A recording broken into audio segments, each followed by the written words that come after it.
What's going on? What's going on, film fam? Welcome to another episode of Let the Film Speak. I am one of your hosts, Chop. Here, my main man, Willie Jack. Willie Jack, how you doing this evening, big dog? Hey, feeling good, feeling great, man. It's Victory Wednesday for your dog, and I'm talking ball with my dog. So I ain't gonna complain, man. I ain't gonna complain at all, man. Yeah, how you doing? That's what I should have been there. Don't rub that in. Don't rub that in too hard, bro. I Chill, want to bro. make sure you Chill, bro. felt you was good, man. That's all it was. I was worried about my dog, man. Chill, bro. That's all I'm gonna say. Just chill. All right. You're going a little bit too far already, and we just getting started with the show. All right, man. I need you to fall back off of me. Fall back, man. I got you. Hey, but anyway, man. Welcome, film fam. Welcome to another episode of Let the Film Speak. Of course, you know we talked to you already, man. Chop and Willie, we in the building. You know what I'm saying? We got another great show, a great episode for y'all tonight. Of course, we just had a week full of interesting games that we're gonna run through from week 7. So we definitely gonna get into that tonight. We also got a Thursday night preview, but we got a little bit of news too, Willie Jack. Got a little bit of news, but before we go into that, man, I gotta hit y'all with the house rules, man. The house rules, and they're the same as always. That's like, that share, that subscribe. We appreciate each and every one of y'all, man. We appreciate y'all for tapping in with us, for being in here, waiting on us to come in and start, dropping knowledge, to start dropping a little bit of this, to start doing all the different things that we do, man. Y'all being in here makes this, well worth it, man. So we appreciate each and every one of y'all. Become the newest member of the film fam. If you're not a member just yet, man, if you don't know how this go, people probably already tapping in right now because we appreciate that. And then also, don't forget to hit that notification bell, man. How else are you going to know when me and my dog Willie Jack got some stuff cooking, when we got some things going on in the kitchen, and what's coming up next? You do all of those, and I guarantee you we will not let you down. Willie Jack, I told you we had some news today, but before we do that, of course, I got to always give y'all an update, man. The Let the Film Speak weekly pick'em update. Last week, man, it was a rough week for a lot of people, man. Yeah. Rough week for a lot of people, and as it should have been after we seen the way a lot of these games kind of turned out, man. Excuse me, y'all. But the way we've seen a lot of these games turned out. But the Sequoia Queen, and Short Blocks, they ended this week tied for first with 7 wins on the week. And then look at that. None other than your boy Willie Jack, man. He's sitting at third on this week, man. He had 6 wins. So he was right behind him, man. So he should make his way up there, man. Check this out. Hey, check this out. Sequoia Queen and my auntie and Short Block, my little sister, bro. Oh, so it's a family thing. It's a family affair. Hey, the fam bell, we did we had to do this week. Hey, we did what we had to do. Come on now. Hey, y'all came in strong, man. The Jackson family, man. Everybody on Willie Jackson's side of the fam, man. They got it going. Hey, we did our thing. If they your fam, they my fam. So my family won too. Hey, boy, flex on it, bro. You know that. Come on. Hey, let me get some of that. And then the standings on the season, man. Sierra, she still hold it down, man. She ain't fell back far now. She's still in front right now with 68 total wins. Pretty Tony, my dog Miles. He's sitting at number 2 with 66, and then right behind him is Pick'em, then Stick'em at 64. That's brother-in-law T. That's brother-in-law. Come on now. I don't know if you're in the building yet, T, man, but go ahead and holler at us, man. Check in with us if you're in the building, man. He's sitting at third right now. So, hey, that's the way the standings go right now. That's the way the weekly Pick'em goes. We're not even halfway through the season yet, so we got a long season. So y'all better keep that up if y'all want to stay in first, man. So make sure y'all keep doing that. Get them picks in. Y'all know how this go, man. The same as always, all right? For sure. Now we can jump into the news, Willie Jack. We got to jump into the news, and we had a big trade, over this last week, man. A big trade. Former All-Pro safety Kevin Byard, man, was traded to the Eagles for Terrell Edmonds, a safety from the Philadelphia Eagles, a 4th rounder and a 6th rounder in 2024. Willie Jack, what's your take on this one, man? How you like this? Man, the rich get richer, man. I was talking to some of our resident Eagles fans, man. Shout out to Day One Game Terrell, man. But yeah, I was like, bro, what's Howie Roseman got on Roger Goodell, man? Because I like what's going on? How does the rest of the league keep letting Howie do this? He sends Terrell Edmonds in a 4th and a 6th and brings back one of the premier cover post safeties in the game, like one of the more consistent guys for the last 6-7 years. And like I said, for what they gave up, a player who Terrell Edmonds, they signed him on just a 1 year, just kind of a 1 year nothing deal anyway, and a 4th and a 6th. I mean, and so it's a excellent pickup for them, and it also feels a big need for them. That secondary has been been very up and down this year, especially coming by comparison to how they performed last year. And so now getting Bayard back there, Darius Slay is getting healthy right in right time as well. He had a big game this last game. I'm sure we'll get into it. And so now you add Bayard to that mix, and man, I'm telling you that secondary, it just got that much scarier, man. So I love that pickup. Absolutely, absolutely. I love it too, man. And it makes me wonder what what the future holds for Tennessee. Okay, and I know we talked about this, Willie Jack, and kind of waiting if we waiting to do this during the game, but I couldn't help it. I mean, since it's on the same team, Go ahead.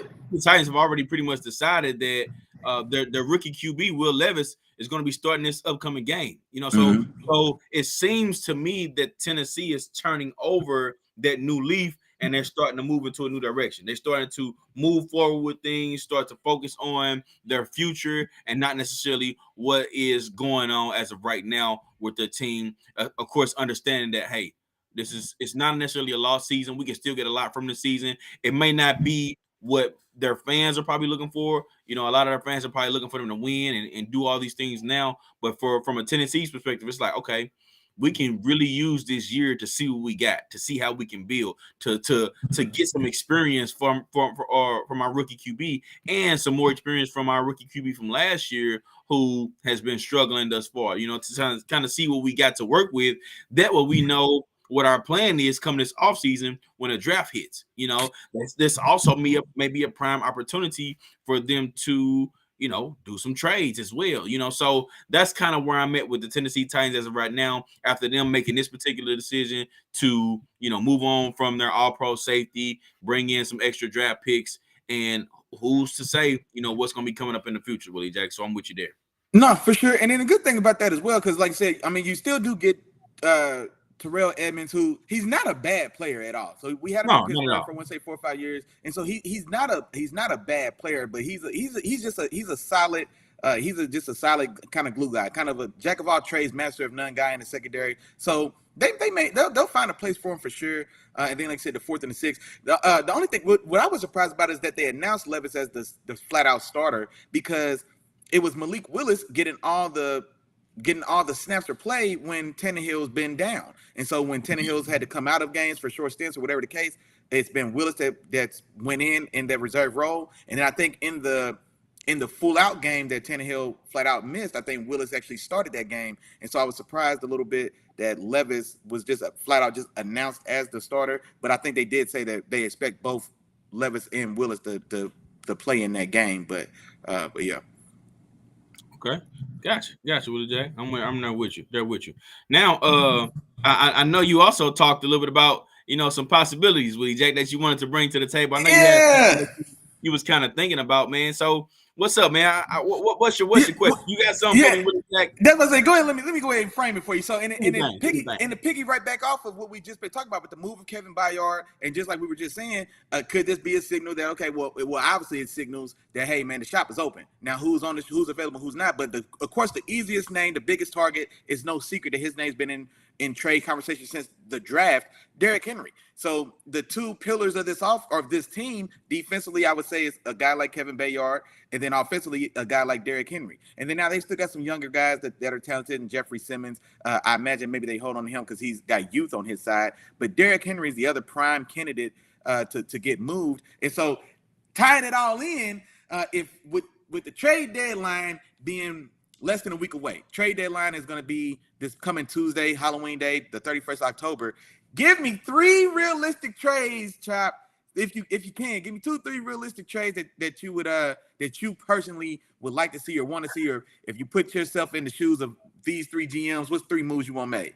Yeah. So one off the bat would be I was gonna say like the Derrick Henry trade. I would want to see Derrick Henry get traded to a place where he could, you know, utilize the rest of the years that he has remaining, you know, in a place where he has the potential to win. So looking at the injuries and looking at the history of the NFL, and I know you wouldn't like this one, Willie Jack. Don't do it. Go get traded to the Ravens, man. Go over to a team that has had trouble the last 2-3 years with injuries at the running back position. You know what I'm saying? And a team that's definitely in contention right now and maybe need something to get them over the hump. You know what I'm saying? We watched the Rams in the middle of the season. They say, you know what? We need that other piece. Let's go get Odell Beckham. You know what I'm saying? We watch other teams go get that other guy to help push them over the edge when the time came, when the time was right. You know what I'm saying? So, hey, this could be a prime time for the Baltimore Ravens to put the stamp on it and say, hey, let's go get another piece. Let's make sure our team and Baltimore, the city of Baltimore, knows that we're all in. So let's go get Derrick Henry and bring him over to this backfield. So that's one. That's one. Okay. And you know what? Go gang ahead. in the building too, man. Our dog Big Chef in the building. He was in the chat. He felt the same way, man. Derrick Henry to Baltimore was also one that he wants to see also. Okay, perfect. And then the other one, it's not necessarily 3 trades, but I got 3 guys I'm gonna name. And any 3 of these guys, pick one. You know what I'm saying? Anyone could be better. I look at, and we're gonna get to this game too, this Atlanta game. And we watched it, and I still feel the same exact way that I felt from the very beginning in regards to Desmond Ridder. Tyrod Taylor, Andy Dalton, or Jacoby Brissett. Get them over to Atlanta right now. Any one of them. Pick one, trade one of them over to Atlanta, or Atlanta, go get one of these guys. You have talent right now. You know what I'm saying? You have talent right now. And if y'all really going for it, you know what I'm saying, and really going to try and see what you guys are really capable of, go get one of these guys, man. Go get one of them and let you have some competent QB play and let everybody else do everything else. You already got a top 5 defense. You know what I'm saying? You got some of the better weapons on offense. So go get you a guy that can really orchestrate this offense. Now, I know their situation is a little bit different too, because they are a team that if you go get a guy like that, they could potentially put them in somewhat playoff contention and take them out of the top draft pick, conversation. You know what I'm saying? So that's a little bit more of a difficult situation. But I just want to see somebody else. I want to see. Oh, wait, give me those. You said Andy Dalton, Tyrod Taylor, or Jacoby Brissett. Any one of them. Any one of them, man. They all sitting as backups right now. For the Giants, they're not gonna continue to play Tyrod Taylor because they just gave $40 million to Daniel Jones. So you got to play the money there. Their hands are tied. Jacoby Brissett is still just sitting sitting behind. Where's he in now? Is he in? You almost threw me off. He's sitting over behind. It's another quarterback that's not doing too well. I just thought about this. Give me 1 second. I'm gonna figure this out. I had to remember real quick where I was like, hold on, where Jacoby was at when he left the Colts. He is with the. Is he with the Colts or the Commanders? Is he with the Commanders? He left the Colts. Is it the Commanders? He might be with the Commanders. Yeah, he behind Sam Howell. You're right. He's sitting behind Sam Howell. Get him over to Atlanta, man. He can go play some more competent. He can eliminate mistakes, do all those different things that you need him to do in order for this Atlanta team to be a little bit more competitive. So those 3 quarterbacks, any of those 3, man, could give me better quarterback than Ridder right now. And yeah, I would want to see that, man, because it's hurting my heart, man. And it's making me upset watching all these good football players just waste years over in Atlanta. Well, now I ain't gonna lie. Now, one thing I'll say, I'm not mad at and maybe going to get a guy to Atlanta to be an improvement on Ridder. That's not a big enough swing, man. Like if Desmond Ridder is giving us a 4.3, none of those guys gonna give me more than a 4.5. I mean, that ain't a big enough swing, man. That ain't. I wanted you to go swing for the fence. Hold on, day one gang, Jarrell, man, back in the building, man. It's good to see you back, day one gang. He said, go get Cam, man. Let me tell y'all something, man. I saw a clip between Cam Newton and RG3, kind of talking about, I guess, hypothetically perspective, or hypothetically, whatever the case, if the Jets were to call Cam about coming in, and man, just hearing Cam's not playing football no more. He sit there and said something like, man, if they got me coming in there, man, I ain't coming in there for no little pennies, man. 5.5 ain't gonna do it, man. I'm not, I know my work. He's 5.5 million is what we talking about. Like, Cam, bro, I don't know if you've seen the last sorted 2 seasons worth of film, big dog, and your phone ain't ringing like it should. And I don't even mean this to hate on Cam. I'm a huge Cam. We know, and yeah, Willie Jack is a huge Cam advocate. You know, I'm definitely a huge advocate of Cam, of who he was, and I don't know if we give him enough kudos or adulation for just what he did when he came in and the impact he had from the ground up. You know what I mean? Like Cam's first game in the NFL, he threw for 400 yards. You know what he did his second week in the game in the league, cuz? He threw for 400 more yards. His first 2 games in the league. You know what I'm saying? Like, and this is anyway. So I say that to say I'm an advocate of Cam. Cam, you out your rabbit ass mind, bro. You just talked yourself. If there was somebody sitting around there thinking about it, man, I think he didn't talk. It sounds like where his mind is right now, man. It sounds like maybe I don't see it happening. But a guy like Cam over there would make sense. Now, here's the name I thought you was gonna say. This is where I thought you was gonna go when you said Atlanta. And I'm with you. Look at Big Chef. Hey, you on your 1-2 today now. It's early, boy. You better keep it up. Kyler. Because Kyler, there was whispers about Kyler already, like the new organization, new coach coming in. Maybe he's not their cup of tea. They're looking to just kind of start fresh, go ahead and get their own guy. Now, I know that since then, they have came out and said that, well, when he's healthy, we are going to put him on the field. But he just practiced fully today. That boy probably playing today.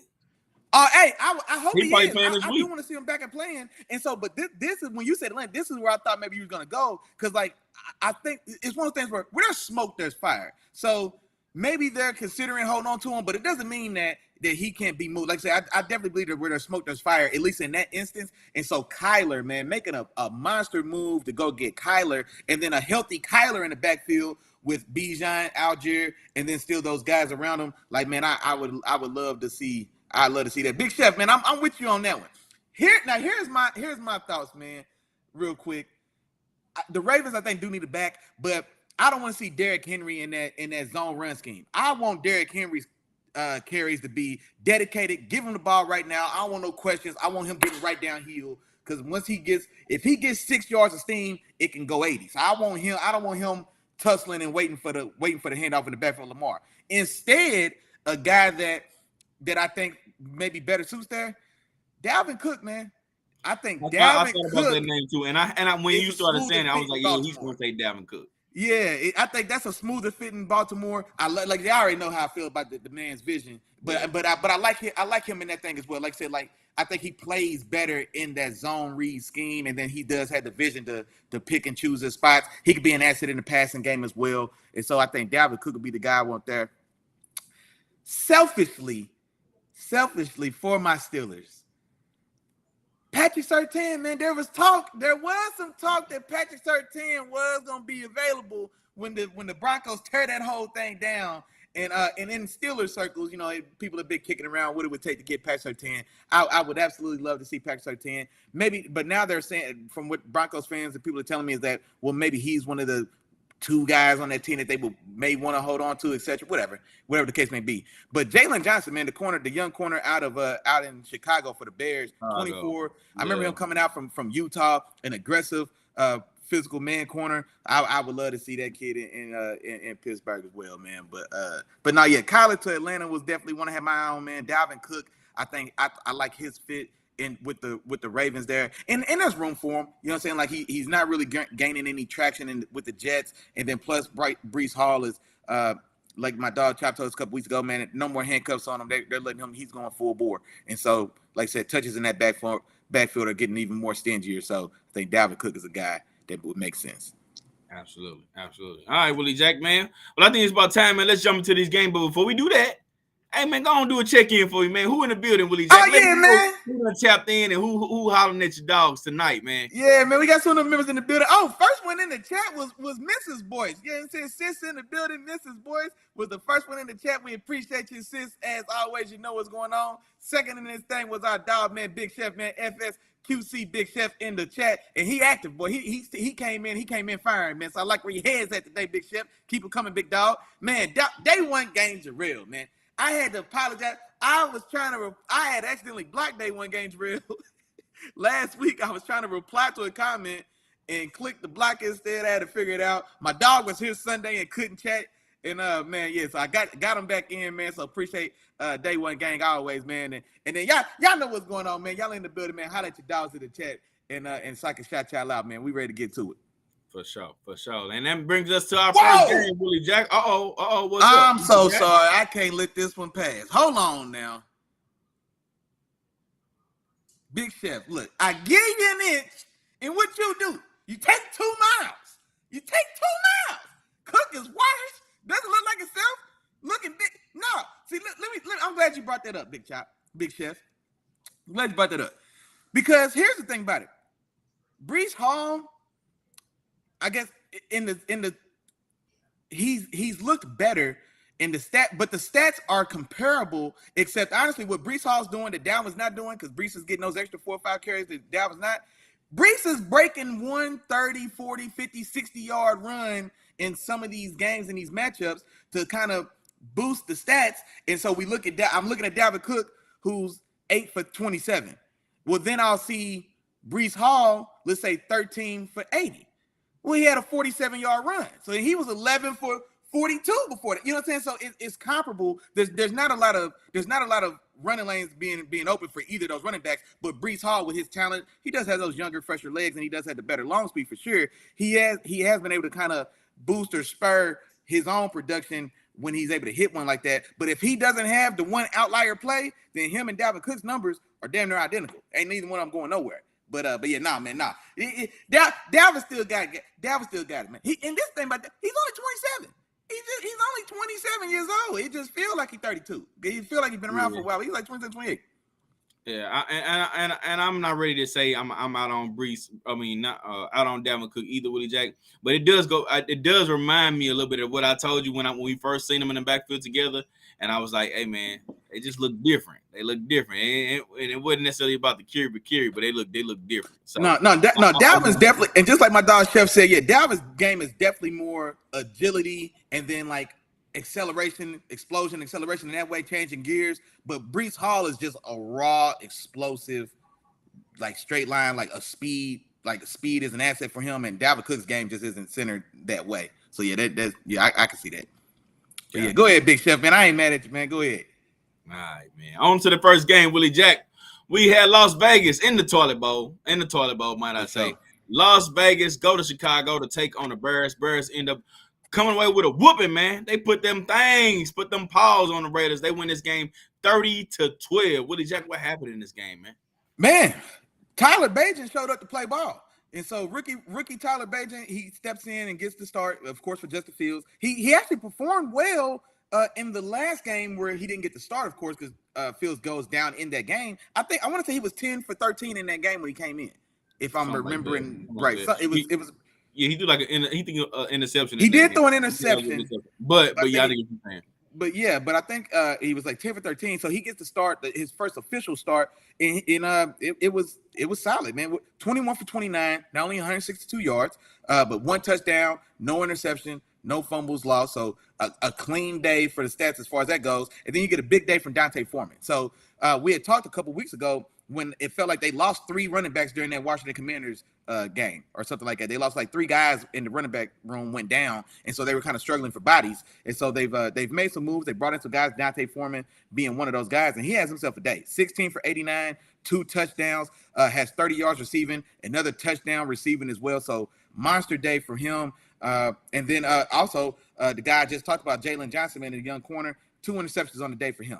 And then 3 total thrown by the Raiders. Tremaine Edmonds talked about his brother Terrell just getting traded as part of that Tennessee deal. But Tremaine Edmonds, he also gets an interception in this game. And then on the other side of it, man, the most surprising thing for me is I expected Brian Hoyer to perform better, way better than he did, because he's an experienced veteran guy. He's been around the league since, you know what I'm saying, Peyton was a rookie. You know what I'm saying? He's been here forever, and he's been a backup forever. So he is a guy that's coming in on short notice or whatever the case, like he's bred for it. This is how he's made his living. And I was surprised at how poorly he played. 17 for 32, 129 yards. He throws 2 interceptions in this game as well. They still haven't found a run game. I think Josh Jacobs rushed for less than 40 yards in this game.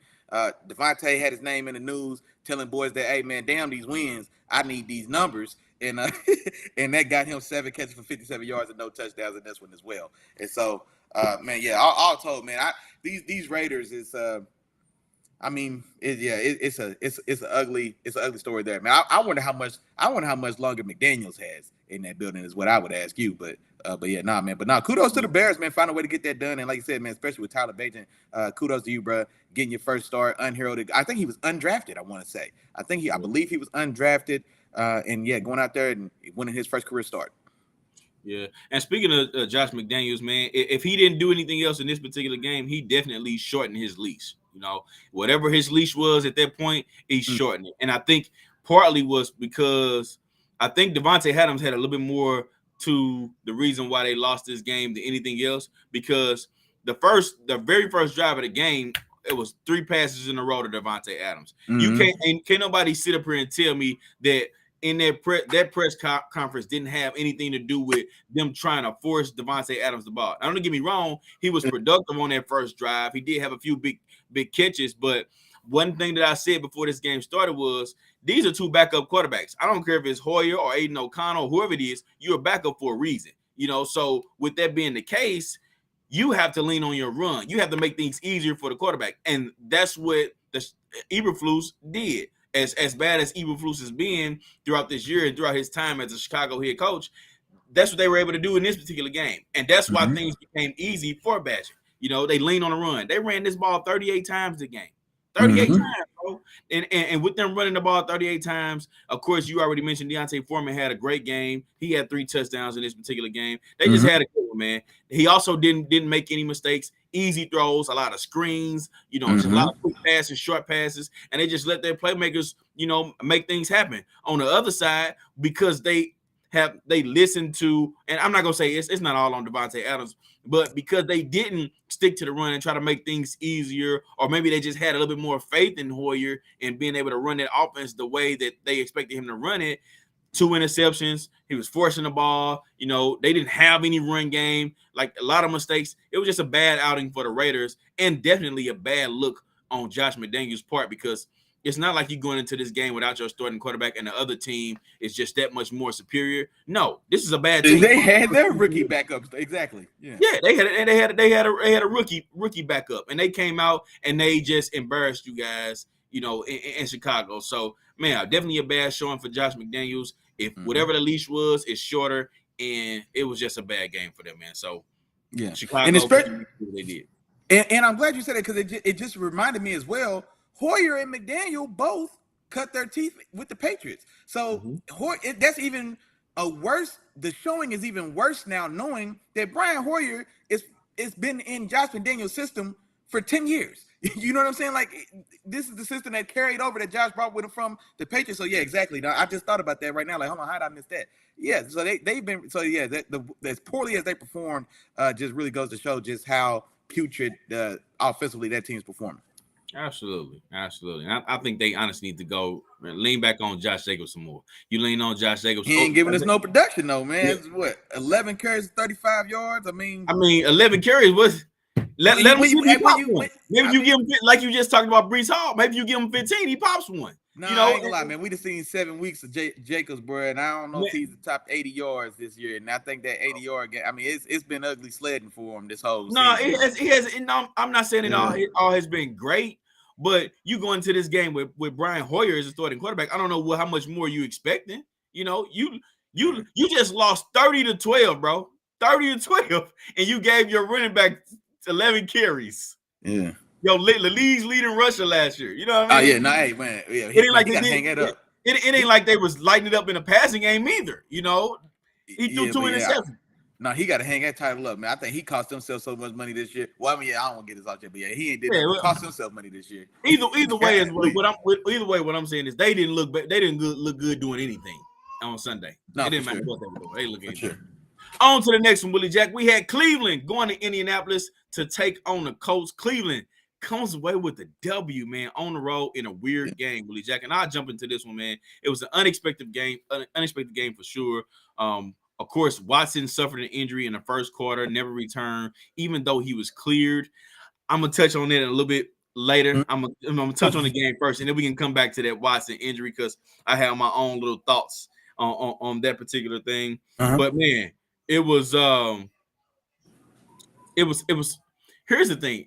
It was a poor defensive performance by the Browns. Okay.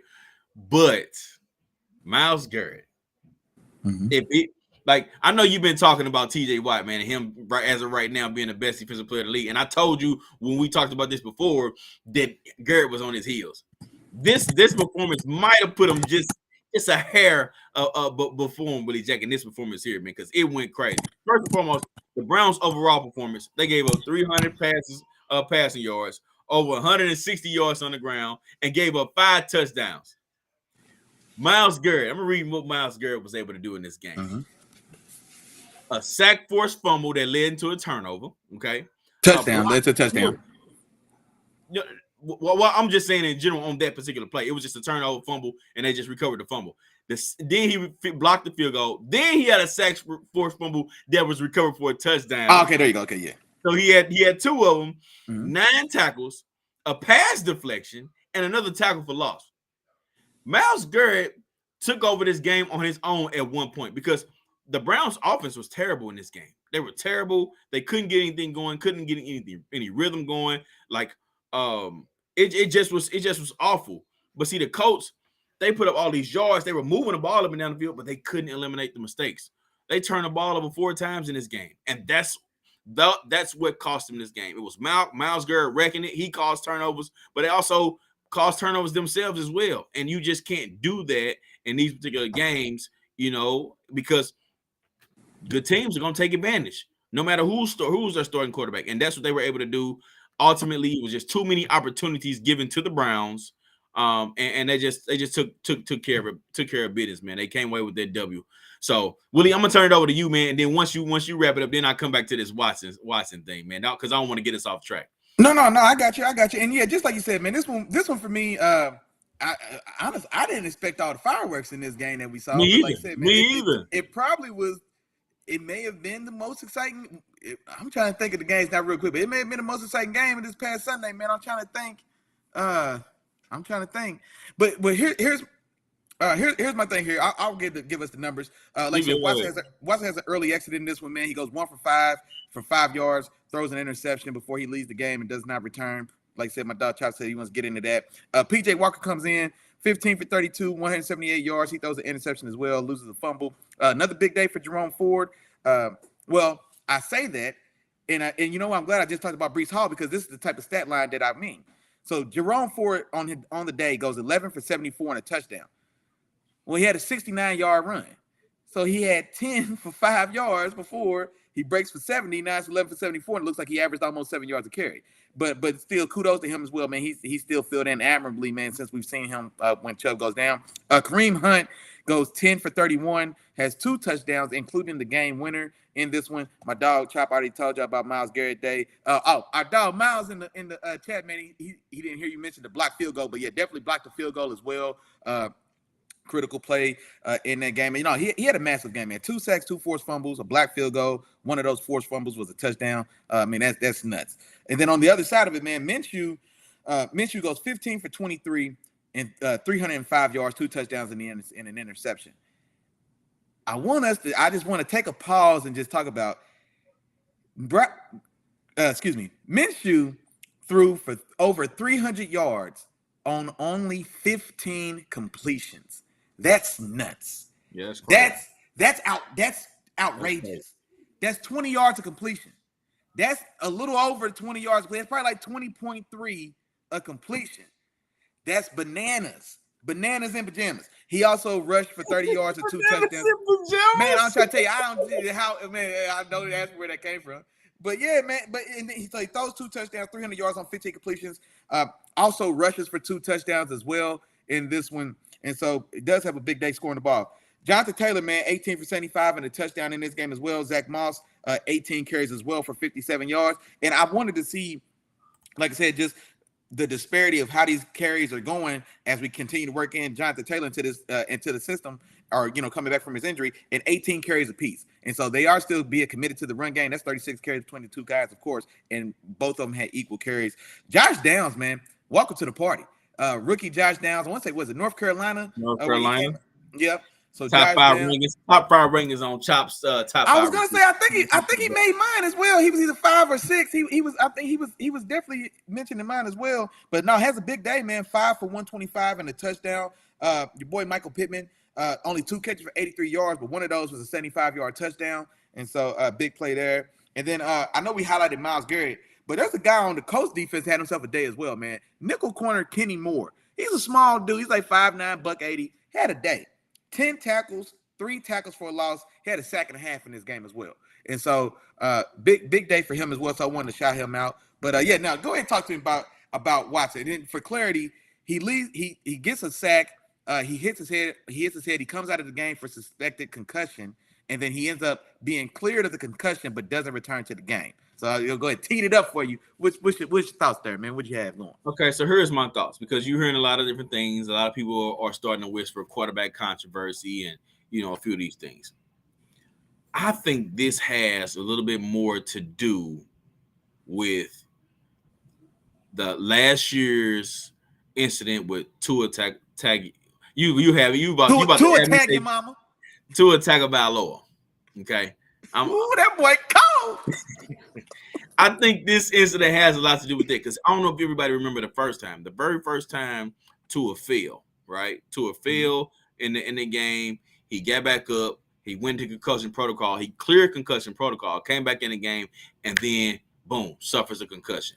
And the first thing that everybody says was, man, it doesn't matter. We know football. You should have not let him back in that game.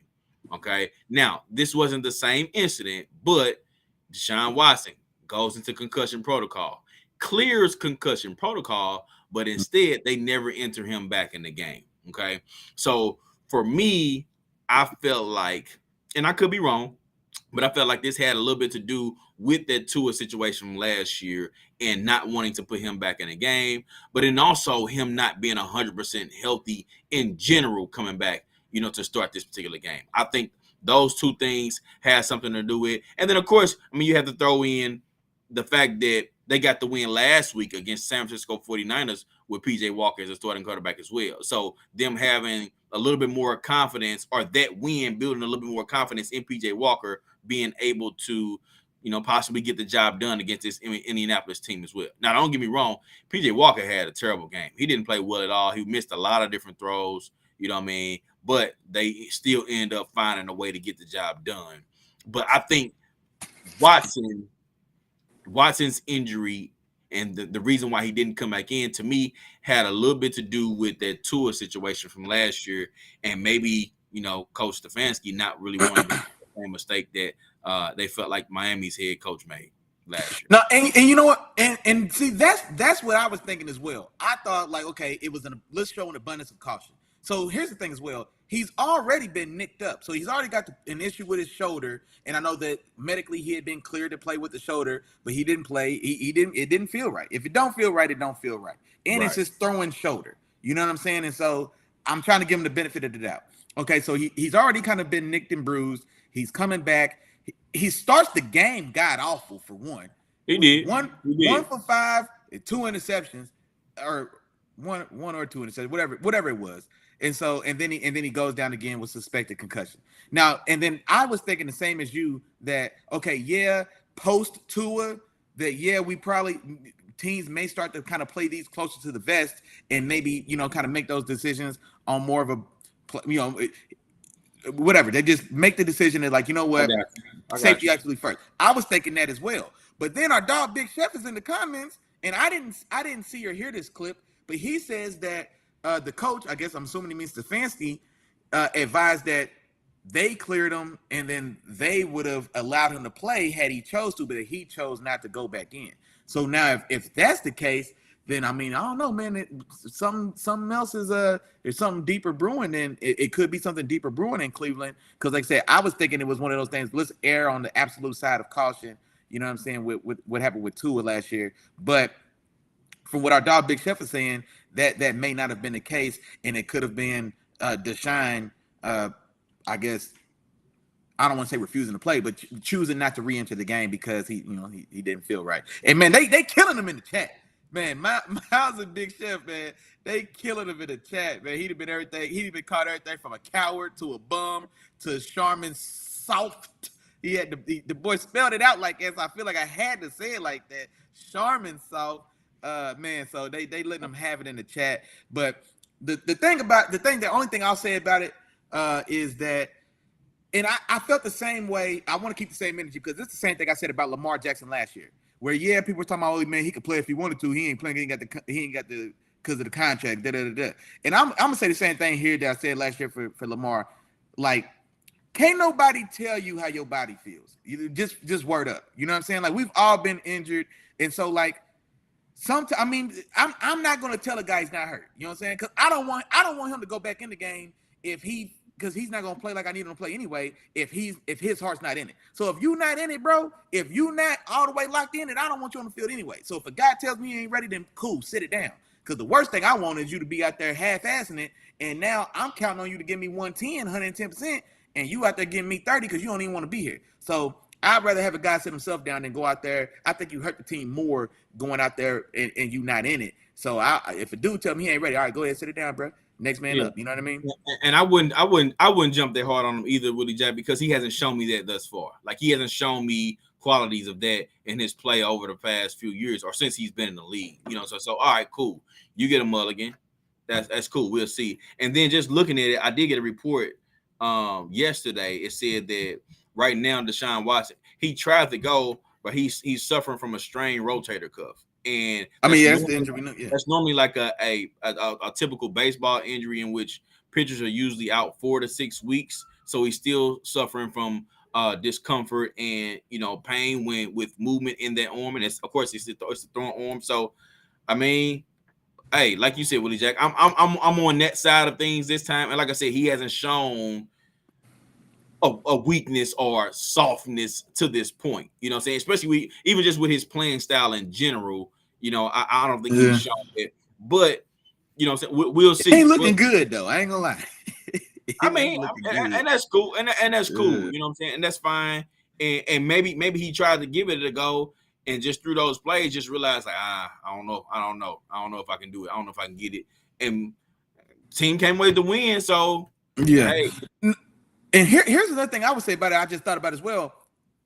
I don't like, or not. Maybe I don't like is the right way to phrase it, but I feel a little startled or surprised that it feels like the team has kind of been like selling him. I don't want to say selling him out. Like, the team isn't shielding him from, like, oh no, we told Deshaun he could play 3 weeks ago. He didn't want to play.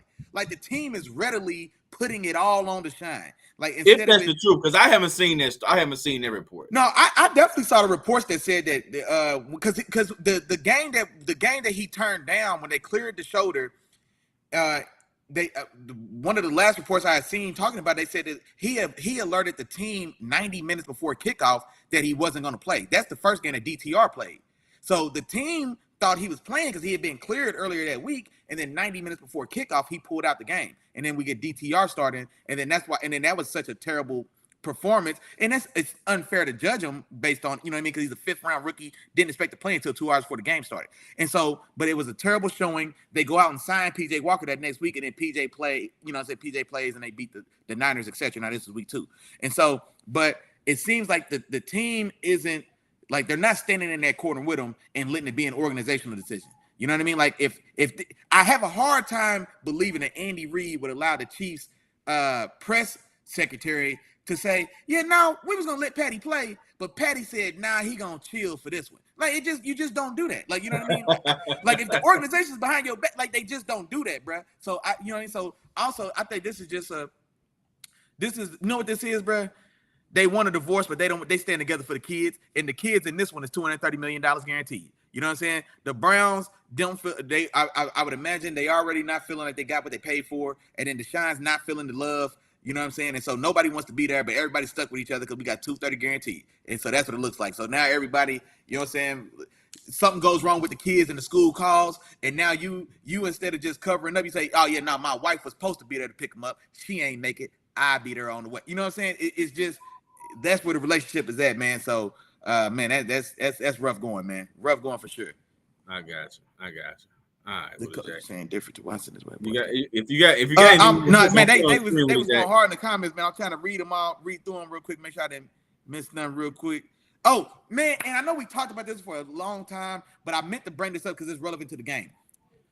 Cleveland wins this game on a goal line rush touchdown by Kareem Hunt.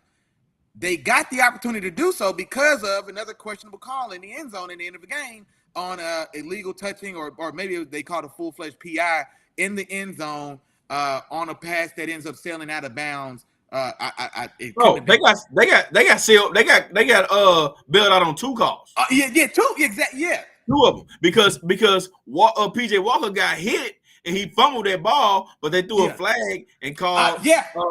holding or something on the defensive back. They called it, and then the other pass was just well out of bounds, not even Put it in the catching fifth the row. ball.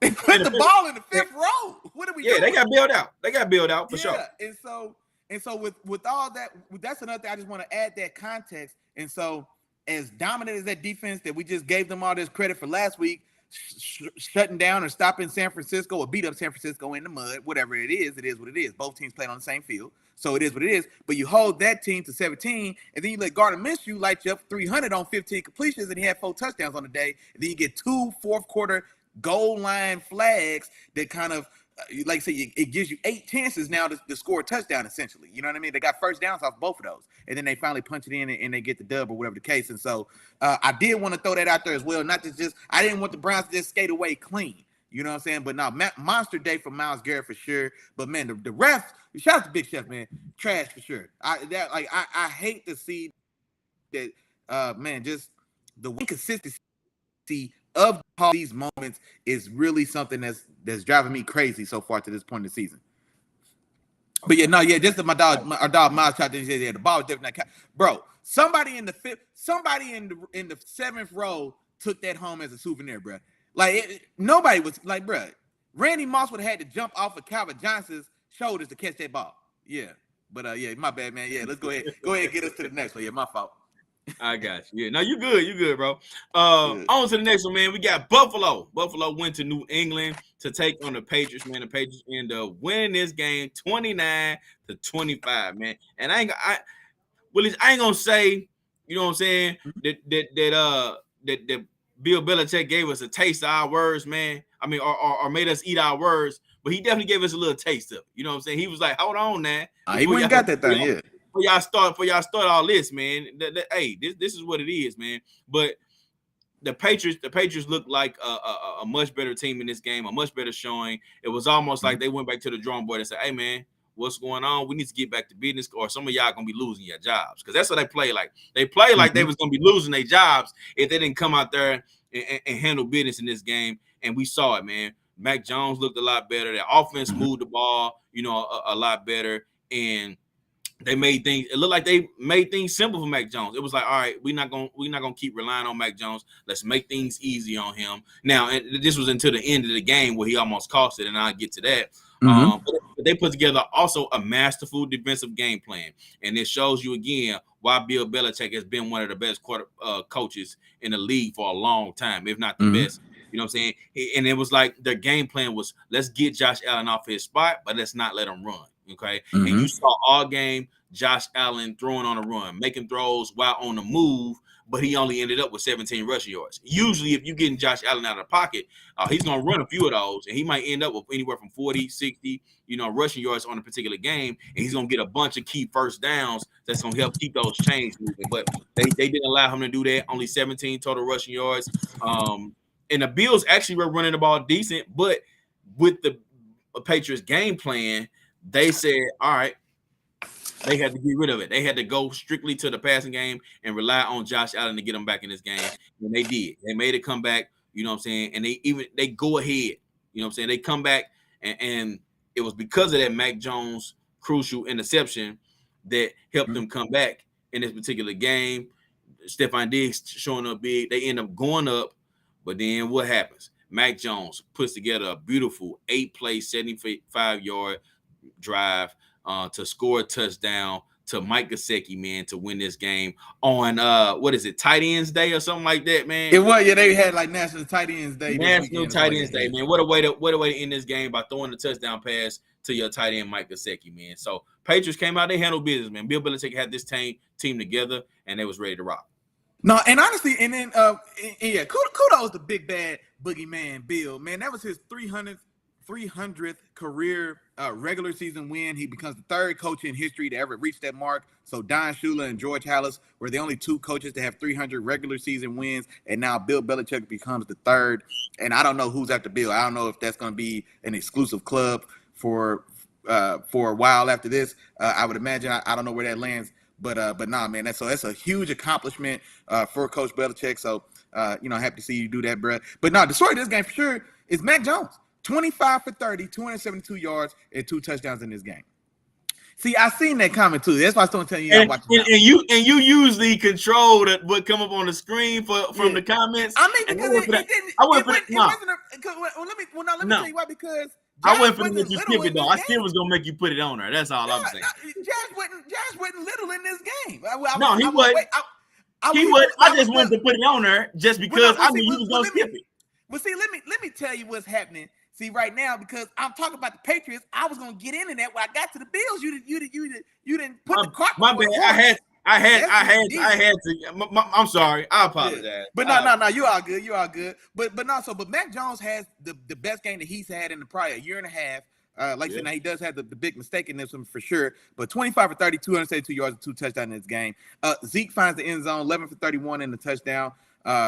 Kendrick Bourne, who's really came on these last couple, I want to say these last 2 games, including this, was 6 for 63 and a touchdown. And so he's definitely the most consistent weapon they've got at receiver. And then here was a surprise for me in this game. Rookie receiver DeMario Davis. I don't know where the hell he came from, but like it felt like he didn't have massive stats, but I felt like he just, you know what he reminded me of a little bit? Like when you was talking about my Steelers, he's like, man, how come this Jaylen Warren kid ain't getting the ball more? It's like when you see him, he just jumps off the screen a little bit. Yeah. DeMario Davis was that kind of guy, man. He was shifty, he was electric, he had great speed. It looks like he goes 4 for 54. He has a 20-yard rush as well. He also returned a punt for 25 yards. And so definitely this one of those guys, like this, it's a fast, athletic guy. How can we just kind of get him the ball and get him the ball in space? And so I wanted to shout him out as well in this. Then on the other side, man, with my dog Josh. Now, first, they open up this game ugly. First play of the game offensively is an interception. The Jabril Peppers. I don't know when's the last time he had one, but Jabril Peppers, shout out to you, big dog. But on the day, Josh goes 27 for 41, 265, 2 touchdowns. He rushes for a touchdown as well. Like my dog Chop said, the rush numbers weren't there at all. James Cook goes 13 for 56, has another 46 yards receiving and does have a receiver touchdown. Dalton Kincaid was the leading receiver on the day, man. 8 catches for 75 yards. So he's showing up. Then we were both in the Kincaid going to this draft process. And so, like I said, I think was the first game. I think he's the leading receiver. And then, you get Diggs, who goes 6 for 58 and a touchdown here. But to see, the reason this I was going to put up, the reason I'm not going to call him Little Josh is Josh did what I needed him to do. When you one on ones and we give you the ball and we down, man, go get a touchdown, man. He went and got a touchdown, got the lead. He gave his defense a chance to get off the field with less than a minute and a half. You let Mac Jones in that bum-ass offense that we've been watching for 7 weeks go 80 yards in a minute and 26 seconds and get a touchdown to cut y'all heart out and give Bill Belichick his walk-off victory for 300 at the crib. And so, like I said, that's why I'm not going to call him Little Josh, man. He didn't shrink in the moment. He went out there, did what he had to do. He put the points on the board, got us the lead. And then, like I said, man, somebody else got to handle their side of the business. But no, all told, man, as strange as this sounds, I'm glad to see Bill get a dub, man. It just don't feel good us having to bash Bill Belichick. Like, I don't want to have to critique Jordan when he's with the Wizards. I know who Jordan is. You know what I'm saying? I don't want to have to knock him when he's on the Wizards, even though he averaged 20. I'll be forgetting that and played 82 games, whatever. You know what I'm saying? But still, you know what I mean? And so, yeah, all told, man, good strong win by the Patriots. Another thing we should mention before we move on, man, I know we've been getting long on these. J.C. Jackson's back at home in New England, and J.C. Jackson's playing ball now. J.C. Jackson's been looking damn good these last couple weeks since he's been back under Bill. And so, like I said, it never came together out there in sunny California with Brandon Staley and that cluster that's going on out there. But he's back with Bill, man, and he's been playing good ball. He had a good game this game, I should say that, because he got a lot of that Stephon Diggs work in this one. Devontae the week before that as well, and so, or whenever they played them. But yeah, so he's fell right back into where he belonged this whole time. That just lets me know what I need to know about Brandon Staley. That's all that. Oh yeah, we've been through that. That's all I know. It's just further confirmation. All right, Willie Jack. On to this next one, Willie Jack. We had a divisional matchup, man, and both of us went the same way in this one, man. We had Washington going to New York to take on the Giants. Giants end up coming away with the W in this game, 14-7, man. 14-7. Willie Jack, I see you responding, so I'm gonna go ahead and take this one. No, go ahead. Oh, man. And this was the thing for me, and I wanted to see it. I wanted to see how he looked, and I was rooting for him, and it was Tyrod Taylor, man.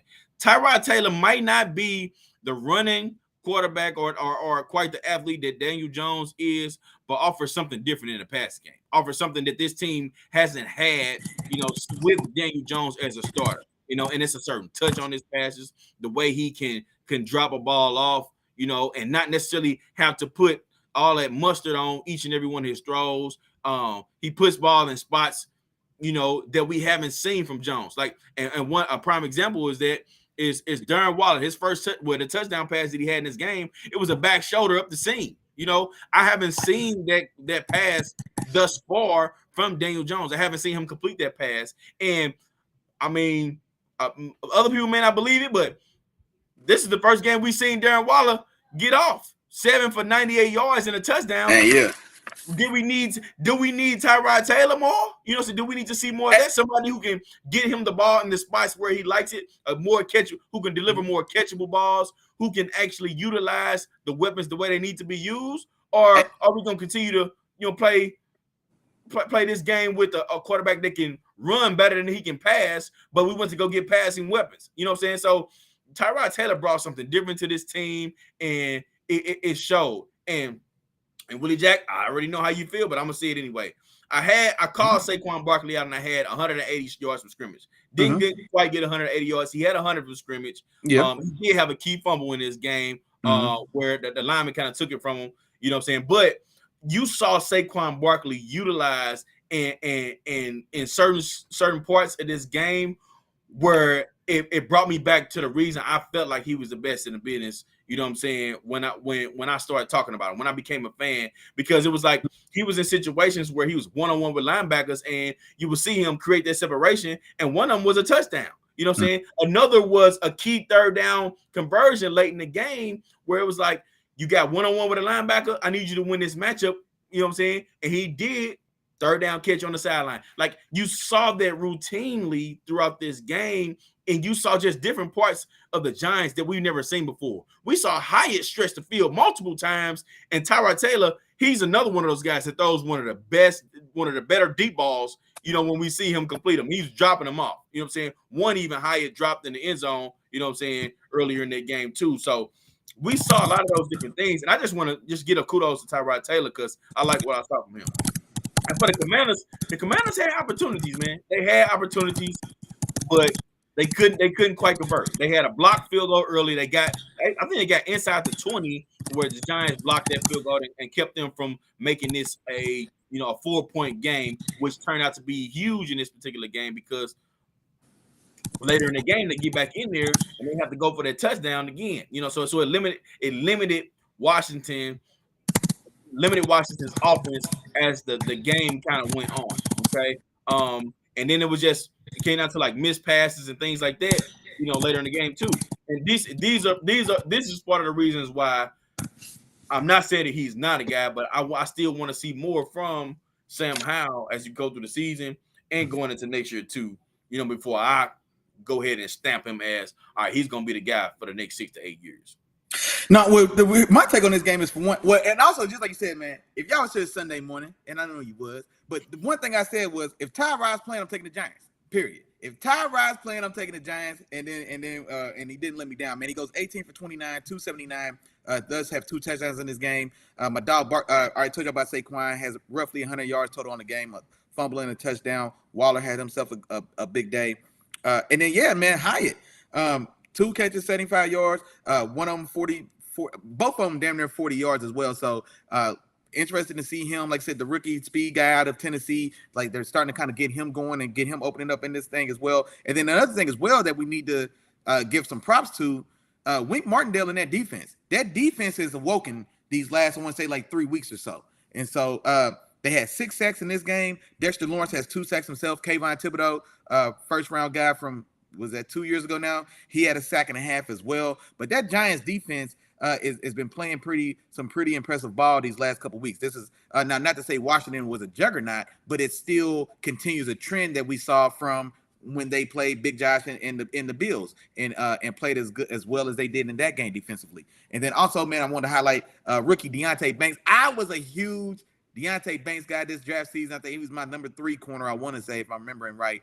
Behind he was either 3 or 4 for me. I know I had I think he might have been number 4 right behind Christian Gonzalez, because I had Gonzalez at 3, Porter at 2, and then Witherspoon at 1. Yeah, Witherspoon at 1. Yep. Yeah, and so so he had an interception in this game as well, man. So I wanted to shout him out. And then on the other side, man, Hal goes 22 for 42 for 249 and interception, 90 yards from Scary Terry. Brian Robinson gets in the end zone on 23 rushing yards. And then Chase Young, man, this is a guy that we forgot that we probably should have mentioned in that trade talk. Chase Young, back and fully healthy for the first time since his rookie year. And he's putting together a damn good year. Now, it's a contract year, of course, which always makes owners and GMs a little wary. But in a time where, man, he's got to have it. They didn't pick up his 5th-year option. He is going to be an unrestricted free agent at the end of this year, unless I'm assuming they would franchise him rather than just let him walk out the door. But he has 2 sacks in this game as well. I think I heard a stat from PFF that said, I don't know. I had his pressure numbers and all that, but it don't matter. The boy balling, and so I'm interested to see if he's going to be another piece that's potentially on the move, because you can get a haul for this type of guy. You know, this is the type of guy. There's just not guys built like him. There's Myles Garrett and then there's Chase Young. He's a freak. Those 2 guys are the only guys walking the planet, kind of are in the league that's built that way. Like 6'5", somewhere close to 270 pounds, shredded, built from marble. You know what I'm saying? Freak athletes. And so, like I said, man, he's a very special prospect well, not prospect, but whatever. He's a young guy who's healthy, and he's showing the pedigree that he was anticipated when he came into the league. Absolutely. All right, Willie Jack. On to the next one, man. And I couldn't wait to get to this game. Actually, I could have waited, but I just got a lot of stuff I want to say in regards to this with this game or a particular player. They gonna go too hard. Never mind. Atlanta, they go to Tampa Bay to take on the Buccaneers. Atlanta gets this W on the road. They win this one 16-13. Willie Jack, you want me to start this one off, man? Yeah, go ahead. My bad. I'm talking to our dog, Big Chef, in the chat. I got you, man. You go pull his comments up, man. Let him know what's going on. But anyway, man, we had Atlanta going to Tampa Bay to take on the Bucs. Hey, this was let's get this out of here. This is one of the worst games to watch this week, man. Maybe the worst game to watch this week, and this was just bad football. Ritter had 3 fumbles by himself. 2 of them were on the 1-yard line. Yeah, it was ugly. 2 of them was on the 1-yard line, man. One where they get to the 1-yard line because of a Drake London. He dove, came up just short of the end zone. They're right there. They got Tyler Algier sitting in the back, ready to run the ball in. He fumbles the snap. Okay, cool.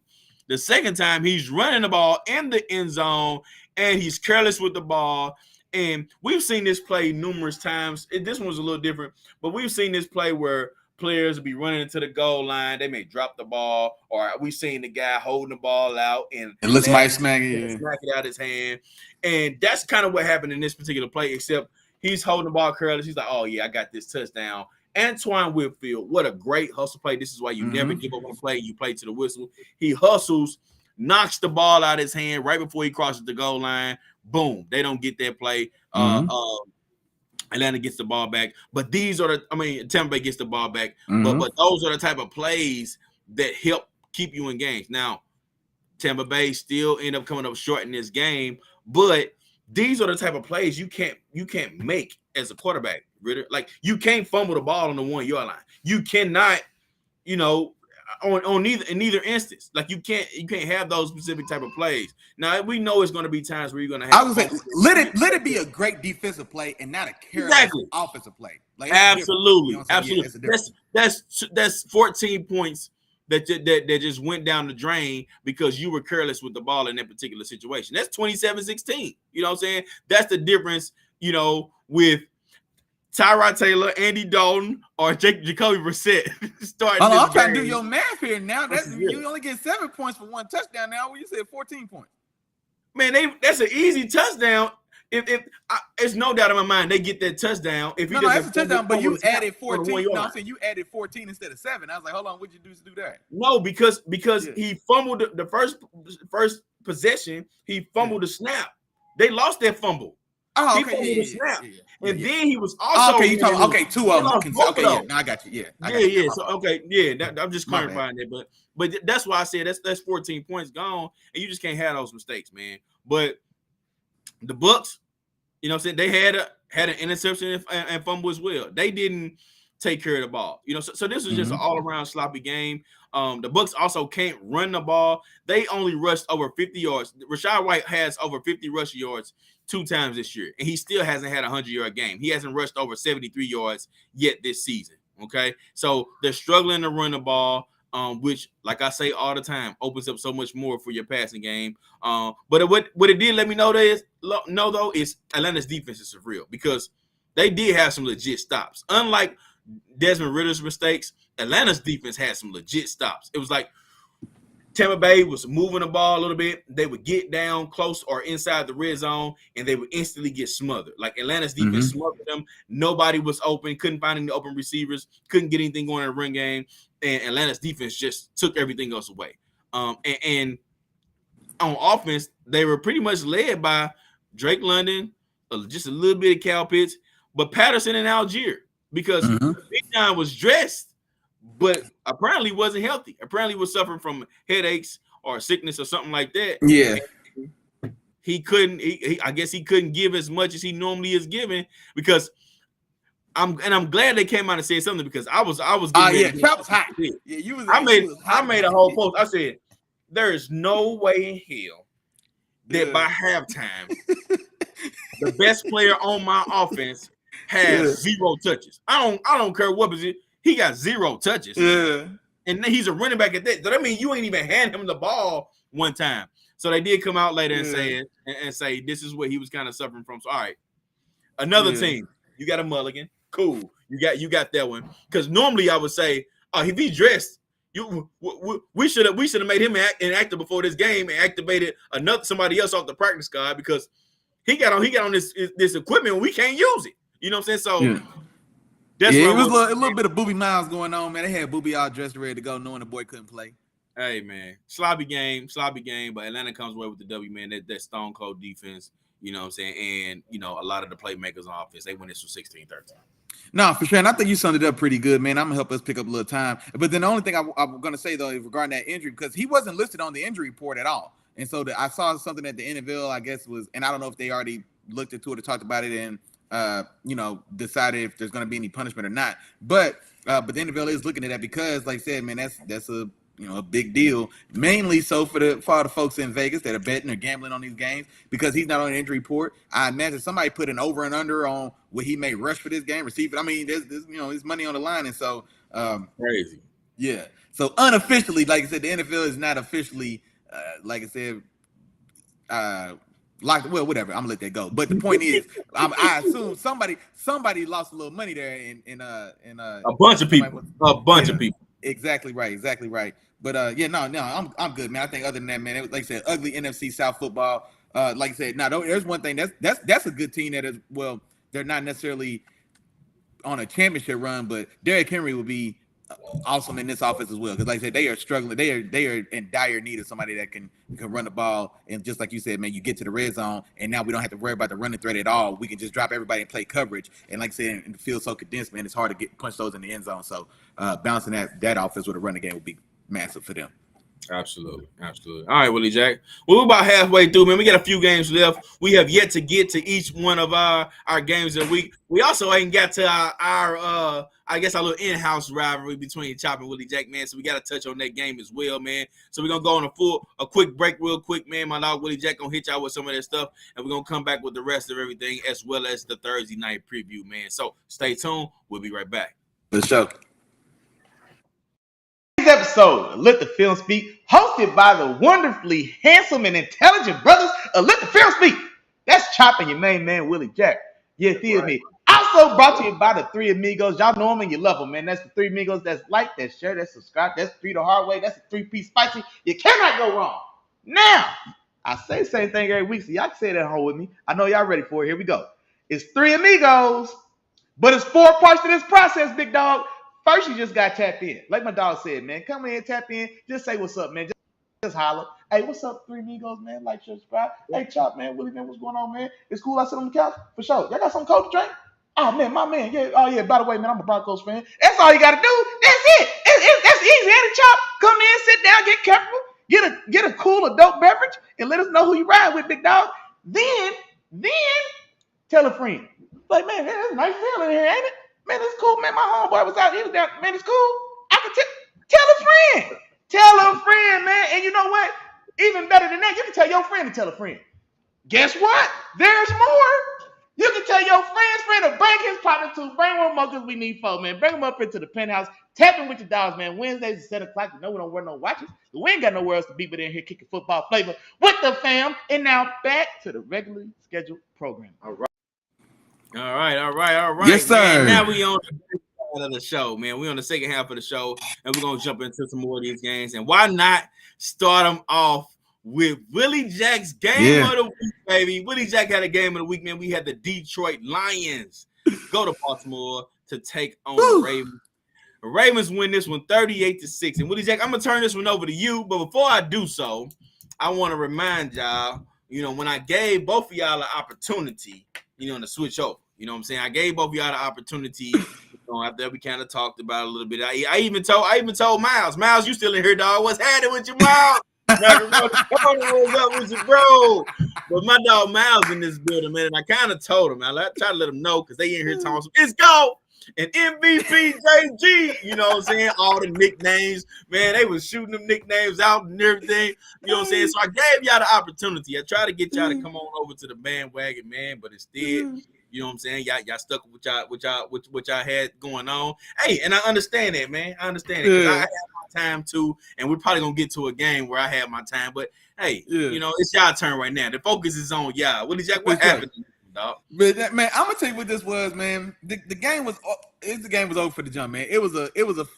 This was a second round knockout, bro. It was first round. Baltimore came out just absolutely on fire, and by Baltimore I mean Lamar. First off, let's just say that Lamar came out in this game absolutely on fire, and he's been playing good ball. He's really been playing good ball for probably the last 4 weeks or so, but the rest of that offense hadn't caught up with him. So he was just far and away just out playing everybody that's around him. He can only throw it. He can't throw it and catch it. You know what I mean? And so we had seen kind of that offense kind of not acclimating as fast as he did. And this game really looked like everything just kind of clicked from almost the word go. You know what this was, man? Because I definitely had high hopes for this game for Detroit. I thought this was going to be a statement win for them. On the road, varsity opponent, show everybody that you're real. You know what I mean? Like, you're getting a lot of credit, but now we want to see the substance. Go get one like this, and then you go out there and just lay a complete egg, man. But on the other side of that, Baltimore has their own motivations. But it put me in mind of, remember all the hype for Earl Spence and Bud Crawford, man? It was supposed to be just, man, it was going to be 1-1. Like, hey, man, you just brought back heartbreak, man. That was still hurtful to me, man. Dog, and it wasn't even because I wanted Earl Spence to win or I was rooting for Earl Spence. It was just because of how bad it was, man. It got ugly, dog. That's what I'm saying. And I'm a Crawford guy, so I had Crawford winning the fight, but I wanted to see Ali Frazier Instead, that's what this game gave me. I had such high hopes for this game, man. I thought this was going to be just a well-balanced attack from 2 very competent teams, 2 playoff caliber teams, 2 teams who were aspirational on making a run. Like, I thought this was going to be that style of matchup, and instead it was Bud Crawford whooping Earl Spence ass on national television. It was terrible. It was terrible. Lamar goes 21 for 27, 357 yards, 3 touchdowns, no interceptions. He rushes for another 36 yards and also has a rushing touchdown as well. Now, he did lose a fumble in this game, but we've got 4 touchdowns from Lamar. Gus Edwards goes 64 yards and a touchdown, has an 80-yard run. Who let Gus Edwards slow ass run 80 yards? 80 yards for Gus Edwards. This is the type of day we having. Mark Andrews, shout out to our dog, man. No boss, no glory, man. He in the chat. I'm gonna find your comment for you, bro.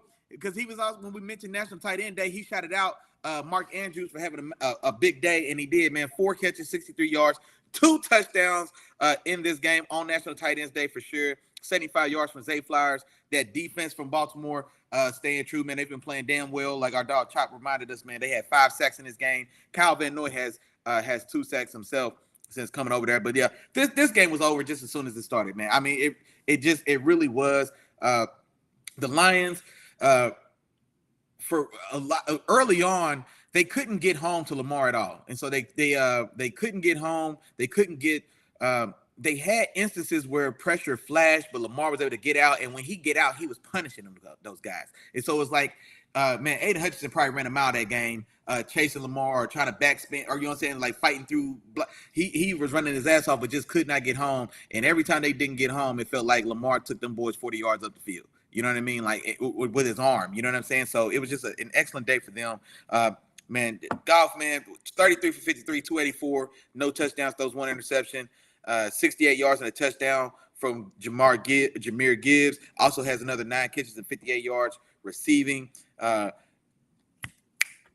St. Brown. I was about to stutter on his name, but our dog St. Brown, man. And I was just been singing his praises these last few weeks, man. He needs to be on more people's radar. He needs a little more love for his consistent production and dependability. He comes out with Butterfingers in this game and puts a couple on the ground, man. And so for a game that was already going to be so tough with Baltimore coming out the way they did, damn, I can't think of that boy's first name, but St. Brown, Equid. Amon.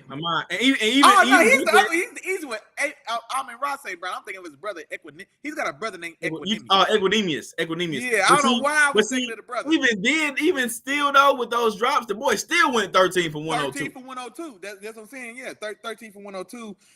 And then Laporta goes 6 for 52. But yeah, this Baltimore came out on 10, and I think Detroit, they almost played like it felt like Detroit, like we're conscious that like, hey, this is our shot. This is our shot to prove everybody that we're for real. And they came out a little tight, whereas Baltimore came out like, all right, we tired of playing around, man. It's time to just like put our foot down and get this thing moving. And they came out guns blazing. Lamar goes right down the field. Boom. Goff comes out. It's an ugly first series. They 3 and out. They may have took 45 seconds off the clock. You give it right back to Lamar. What Lamar does, right back up the field. Boom. You know what I mean? So now it's 14-0. We play 5 minutes of ball. It's 28-0 at halftime. You know what I'm saying? So this game was over just as fast as it started.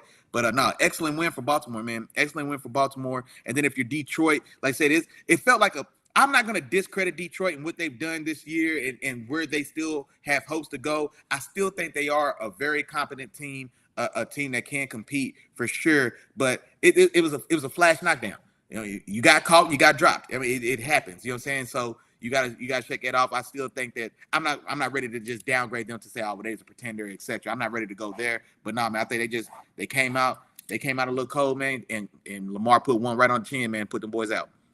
And that's what I said before the game too, Willie Jack. I said that because I knew how banged up they was, and I listed, I ran off a bunch of the injuries that they were suffering from, you know, going into this game, you know, and this is a heavyweight matchup. You know, you can't go into heavyweight matchup, you know, with a messed up hand. You got a broken finger, you know, you got a sprained ACL that's not 100% healed. You know what I'm saying? It's unfair. It's a handicap match, as my dog as my dog Miles said in the comments. Yeah, he did. Yep.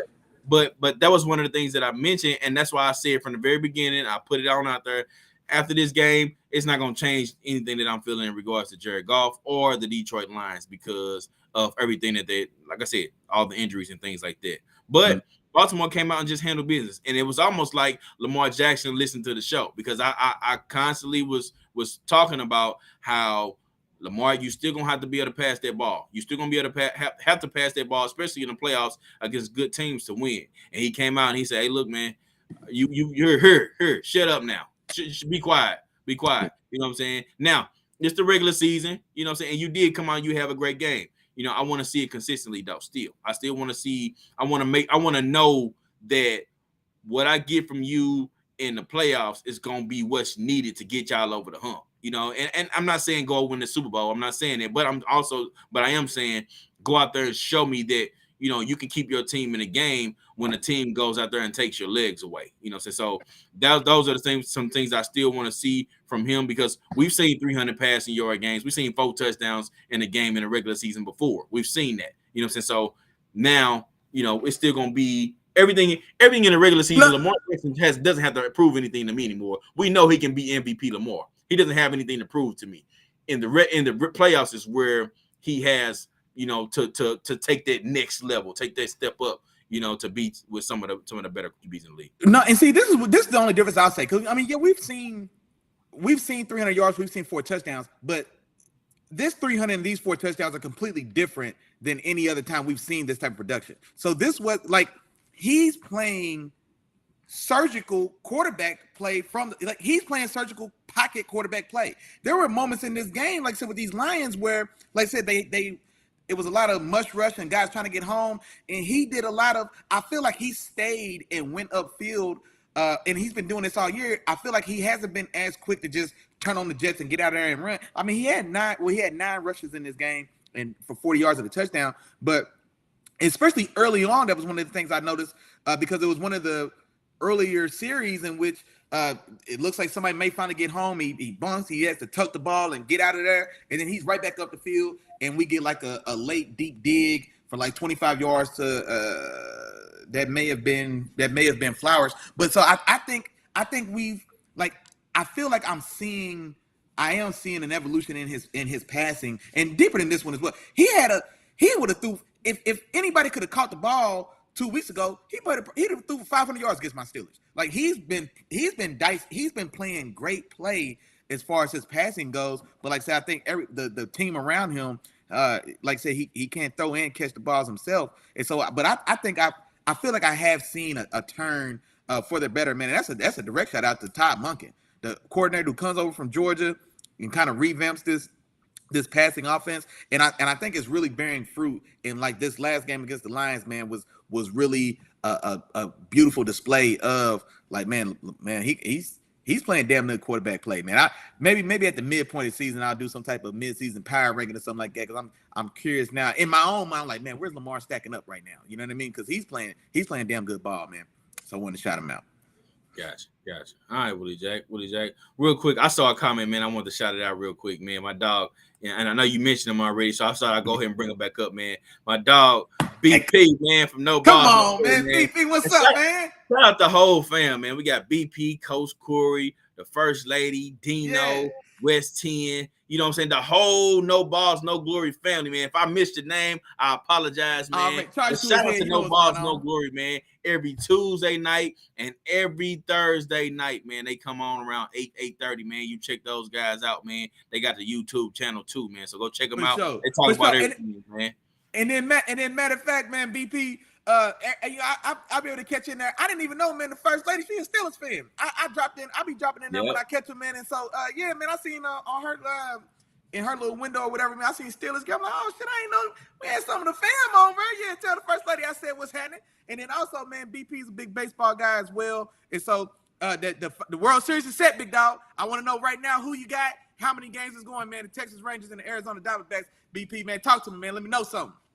Facts. All right, Willie J. Well, let's go ahead and rip this Band-Aid off, man. You already brought the Steelers, man, so we might as well go ahead and segue into these guys, man. We had Pittsburgh. They went to L.A. to take on the Rams. Pittsburgh comes away with their W on the roll, winning this one 24-17, man. 24-17. My dog Willie Jack Steelers, you know what I'm saying, ends up getting a W against my guys, you know what I'm saying? So I'm feeling a little, you know what I'm saying? Upset. And I tell you what, in fairness, man, I'll let you. I'm gonna leave all the realms to you, man. I'm gonna let you talk about what went right, what went wrong. So I'm gonna let you have. I ain't gonna pour you. I'm gonna let you pour your own troubles. You know what I'm saying? Pour your own troubles, man. I ain't gonna. So go ahead, man.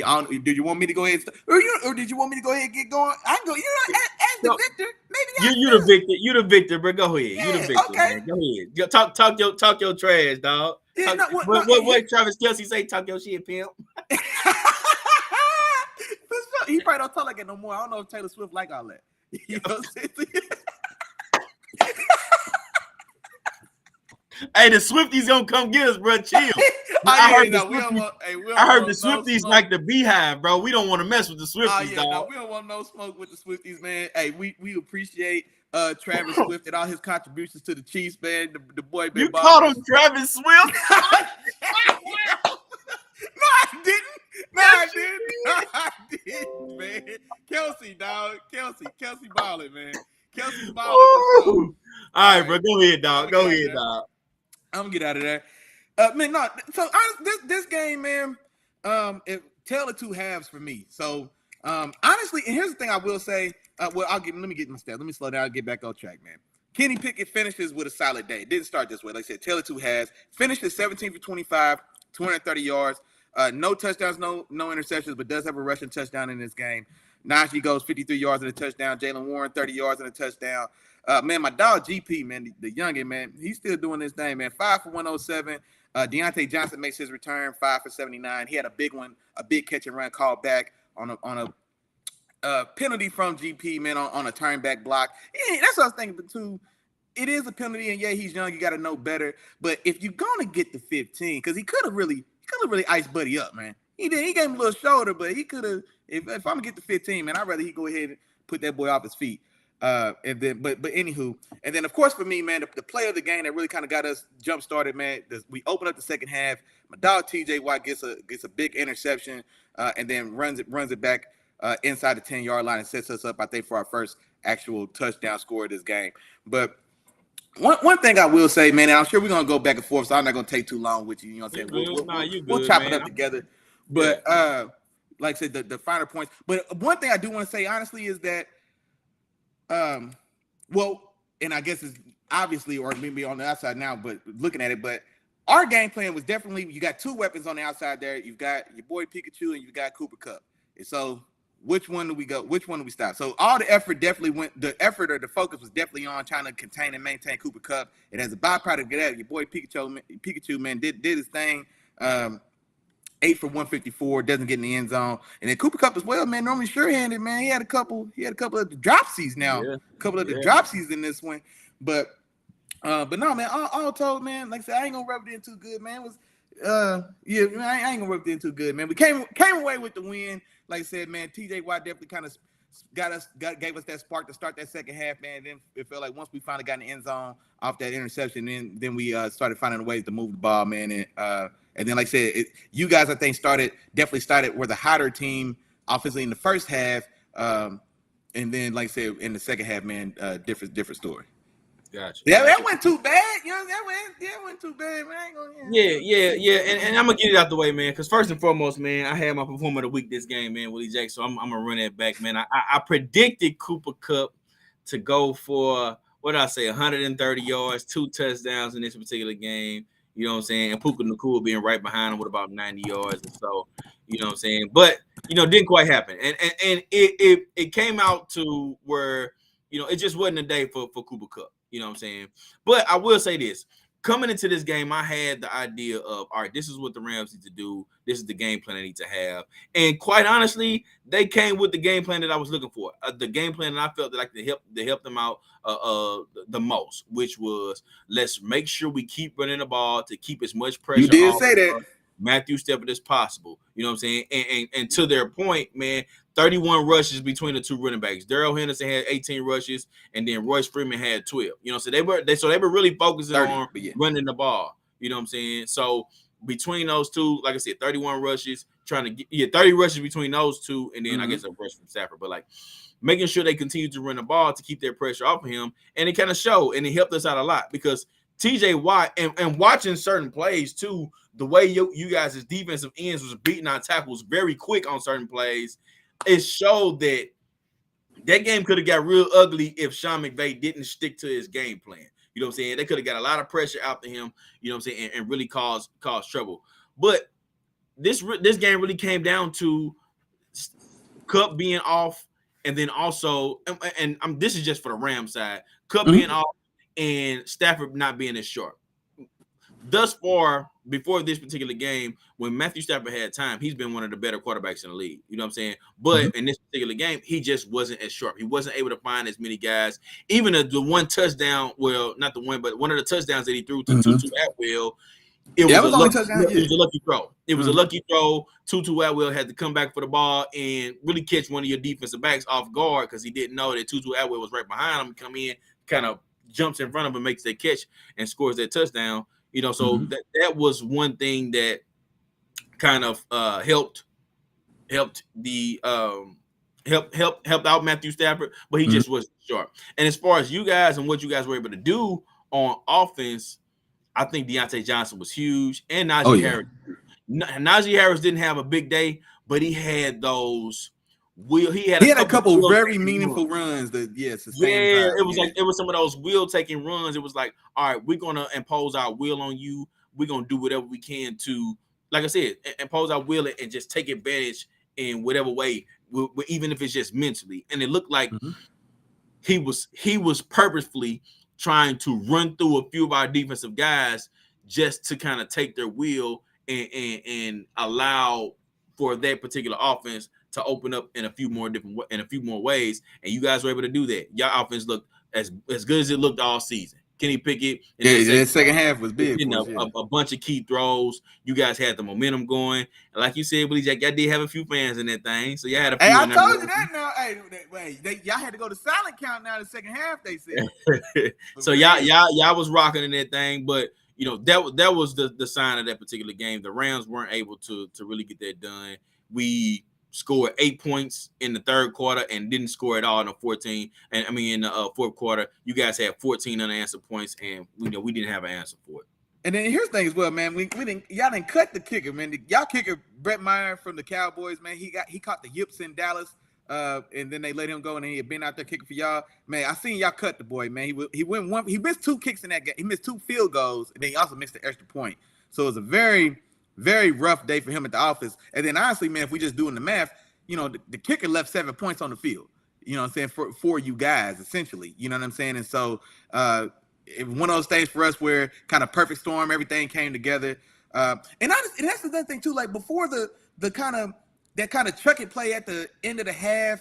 And that's the thing, we didn't actually we only had 1 sack on Stafford, but Highsmith particularly was able to get some pressure, but Stafford did a good job of getting out the pocket and still being able to get the ball off, man. So we couldn't really bring him down. And then that Tutu Atwell play at the end of the half, his only catch of the day, this damn random ass 30-yard touchdown right before halftime. And y'all get that, but you know, I think Meyer missed that extra point. That's the extra point he missed because it was 9-3 at halftime.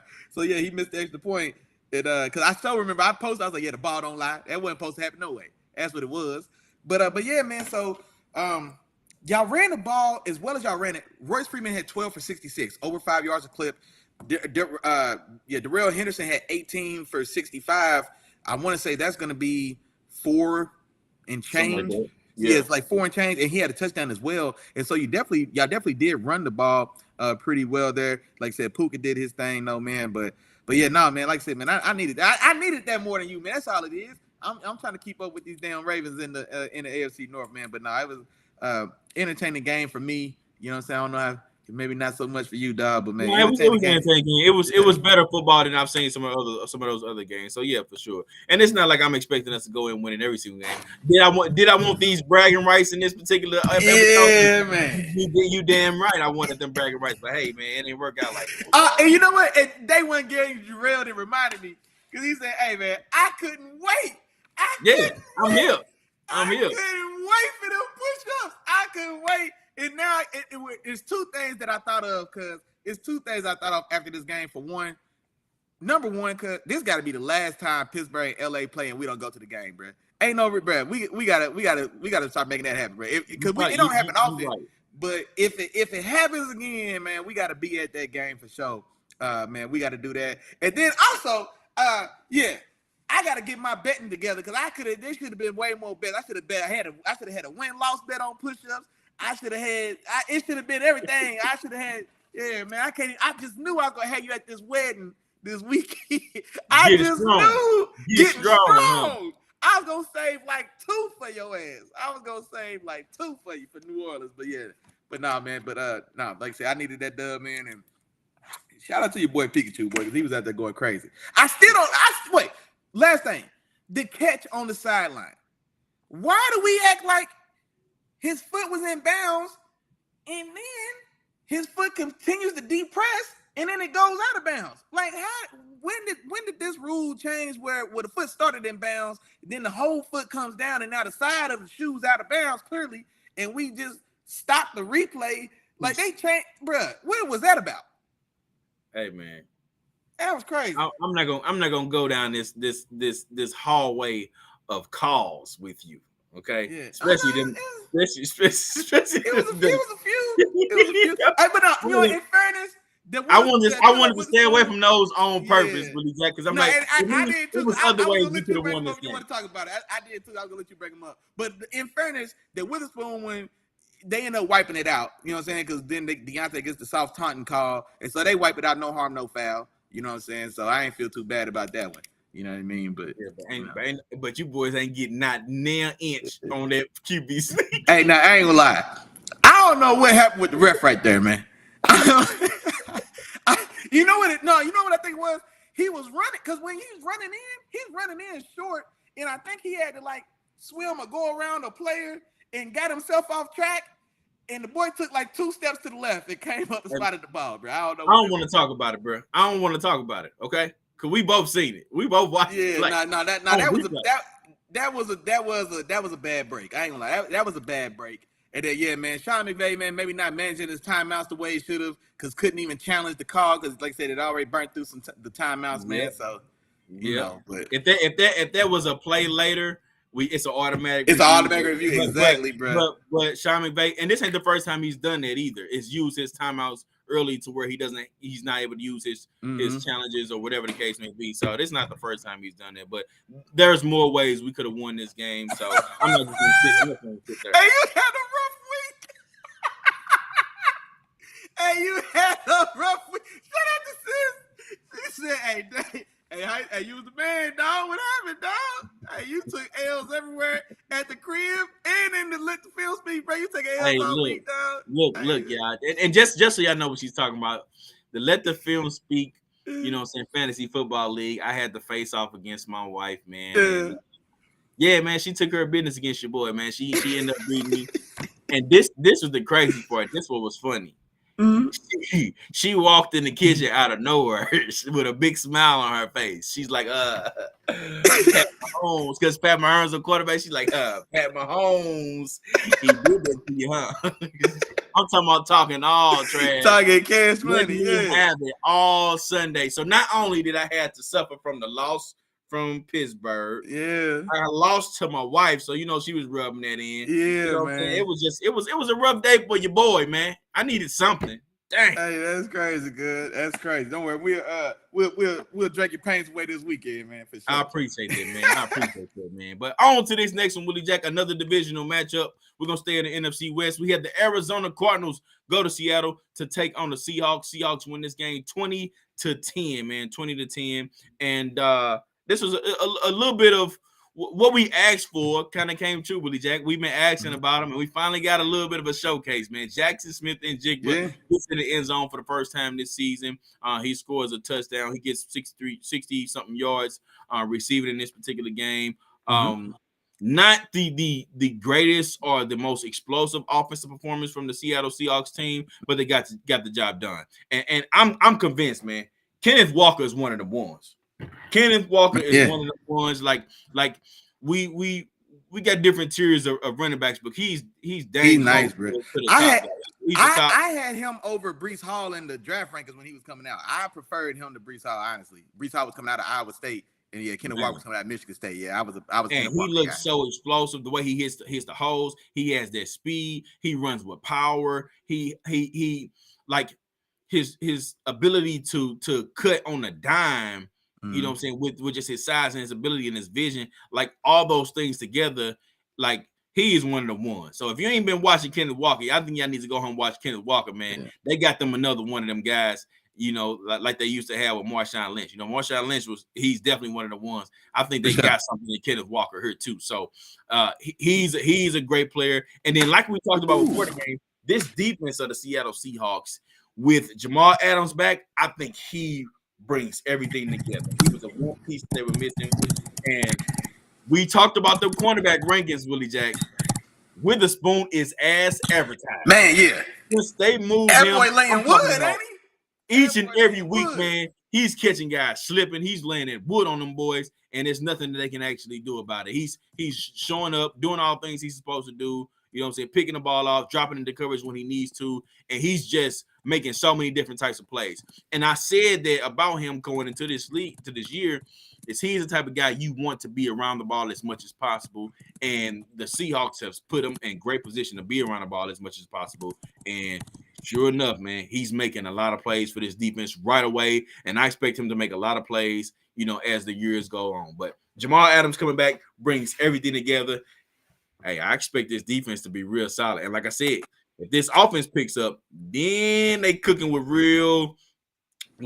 some hot water. Now they already got Kenneth Walker. They got their Marshawn Lynch. He's rolling. You know, so he's rolling. All they need Geno to do, even if he has more games like this, man, this team is going to have an opportunity because 18 to 24, that's a high percentage. You know what I'm saying? Go ahead. I'm sorry. No, well, and I was just going to say, I was going to piggyback on what you're saying because the one thing they missing is they don't have that consistent weapon on the outside, and they've got two quality guys. And so our dog, man, day one gang Jarrell, he has is DK a bust. And so now I answered him in the chat, but I'll go and answer for all of us as well. I won't say he's a bust because bust normally implies that you get drafted high and then you underperform or you just don't live up to your draft status. Well, DK and AJ Brown, teammates at Ole Miss, came out in the same draft. Both of them should have been first round draft picks, and I think neither of them went in first. DK didn't get drafted till the third round. I want to say it was the third round when Seattle ended up drafting him. And so by the way we classify guys as bust or not, I would say no, he's not a bust because he's a third round draft pick at the end of the day. And so he's not a bust. But it does remind me of a comment that I had said, I think a couple weeks ago, talking about DK. Like I said at the time, like I feel like he's falling behind his class. His receiver class was his teammate AJ Brown, who's a top 3 guy in this, a top 2 guy in this league right now. You know what I'm saying? Because one of those other top 3 guys is gone. So he's playing just as good as anyone in this league right now. Terry McLaurin has been more productive and more consistent as well. I mean, all those guys, you know, we know those names, all those guys, even a guy like Deebo Samuels, who is a couple years older, but I still think these guys are all kind of in the same kind of class. And I think he's kind of falling behind. He's definitively, for me, falling behind those guys. And so I'm right there with you, man, as far as what Jarrell was saying, man. You're not getting what we need from DK, man, with that size, that speed, and that talent. Like I said, man, he got to start getting buckets. He's Zion right now. You know what I'm saying? Like, we see all the highlights. We see all the crazy shit. We see how big and strong you look. We got to get some buckets, bro. It's time to get some buckets for sure. Yeah, and like I said, like you said, Willie J, I honestly think that our expectations have been a little bit blown out of proportion because there was a reason why he went in the third round. Yeah, he was big. He was fast. He ran a 4.3 and he was big, but he never had great change of direction. He never had the best ball skills. Like, those were traits that he had coming in. I just think we had such high expectations because of just him as a specimen. You know what I'm saying? So like, I wasn't mad at him going in. Nah.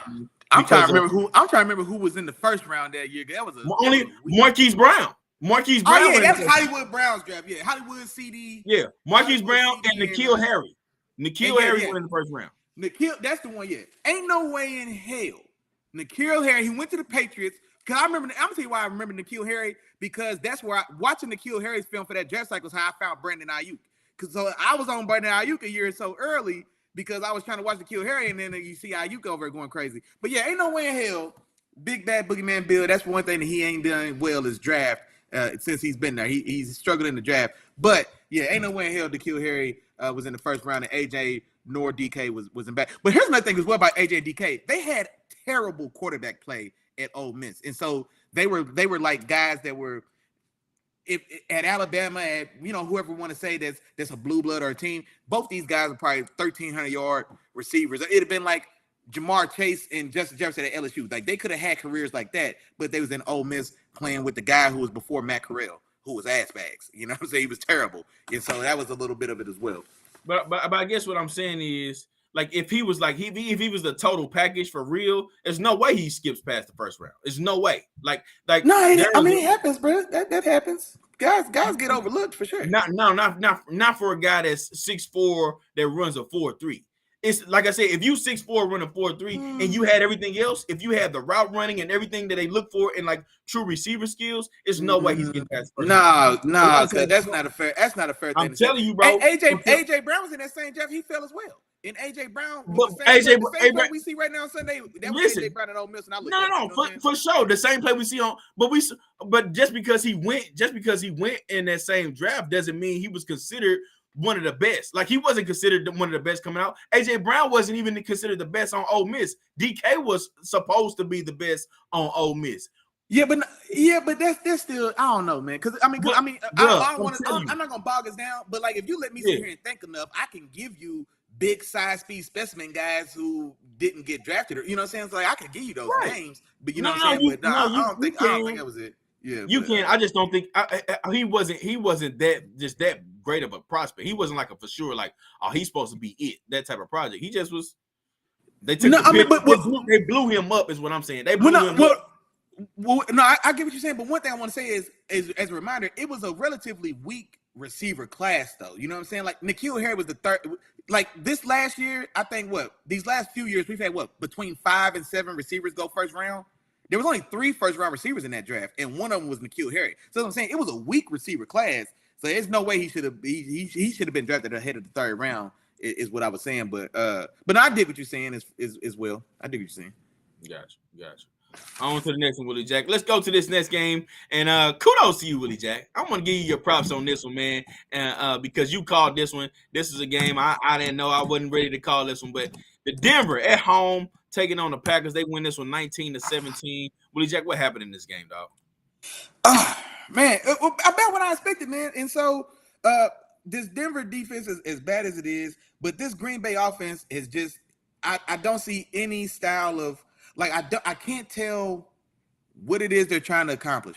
They've got Jordan Love out here throwing little dink and duck passes. It's still not really full-fledged open up for them. They're getting no production from the run game. And this may have been one of the, I guess, as far as average is going to go, A.J. Dillon goes 15 for 61, so I guess that's right at 4 yards a carry. But they're not getting any production in that run game. And like I said, they've got all those young weapons. None of them are proven. None of them have really cemented themselves as a guy. Everybody's kind of, it's the blind leading the blind on that offense. And then on the other side of the ball, that defense, they've got veteran guys. They've got good, strong, sturdy names on that side of the ball as well. And those guys still aren't playing at the par either. And so now this game is a 1917 game, but let's look at the opponent. It's a trash poo Denver team that got 70 balled earlier this year. And so, but I did bank on the home team, the more experienced team, to come out and get it done. Russell Wilson goes 20 for 29, 194 yards. It does have a touchdown. Javonte Williams has a pretty solid day, 15 carries for 82 yards.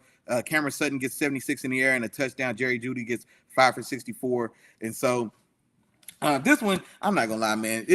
It wasn't an exciting game. I wasn't at all geeked to gas up to watch this game at all. It was not an exciting game to watch, but I did anticipate Denver at home just being the more, as terrible as this sounds, the more reliable of these two teams from what I had seen, and that showed to be the case. And then also we should mention as well, this is a 2-point game. Green Bay did miss a field goal in this game as well.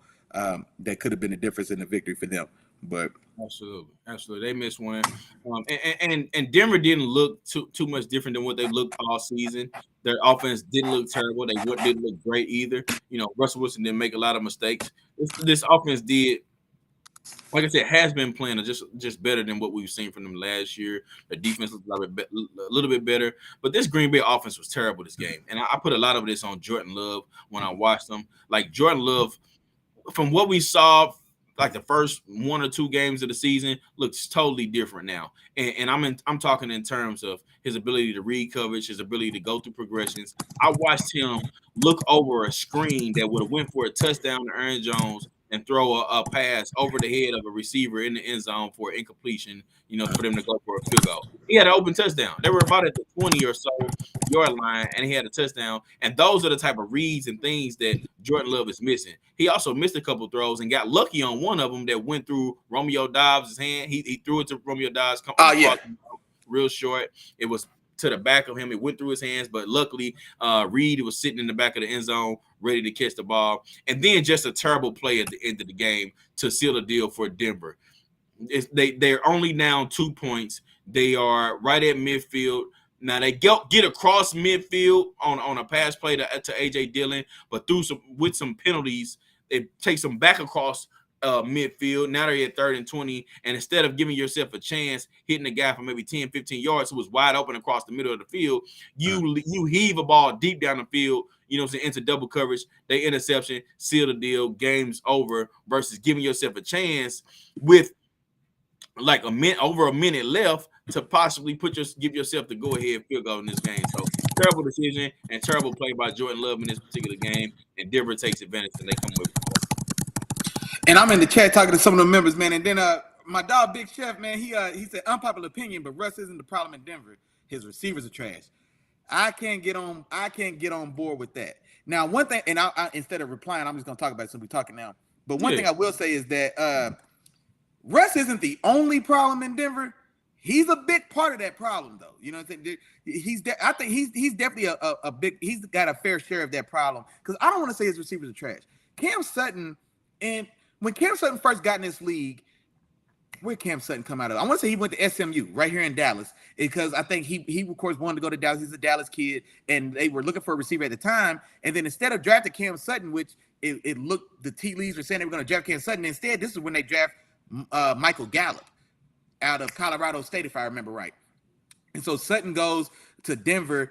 Michael Gallup goes to Dallas. Well, Sutton hit the scene, I want to say maybe it's his rookie or maybe his second year, and he looked to be a solid guy. He definitely left his mark or made a name for himself before Michael Gallup did. So it was looking like maybe Denver, it was one of those instances like Jalen Reagor and Justin Jefferson to a lesser extent. You know what I mean? Like you had your choice of both and you made the wrong choice. Anywho, so be that as it may, he's a talented guy. I don't think he's trash at all. I think Cameron Sutton is still a guy that I think he can still, or I said Cameron, yeah, Cortland. Shout out to Big Chef is on the damn job today, boy. Appreciate you. Cortland Sutton, not Cameron Sutton, Cortland Sutton. I think he's still a viable receiver. That's just a terrible scheme, a terrible system, and a terrible fit with him and Russ, apparently. And then even on the other side, Jerry Jeudy. Now, I wasn't a huge Jerry Jeudy guy coming in. I was definitely a Justin Jefferson guy.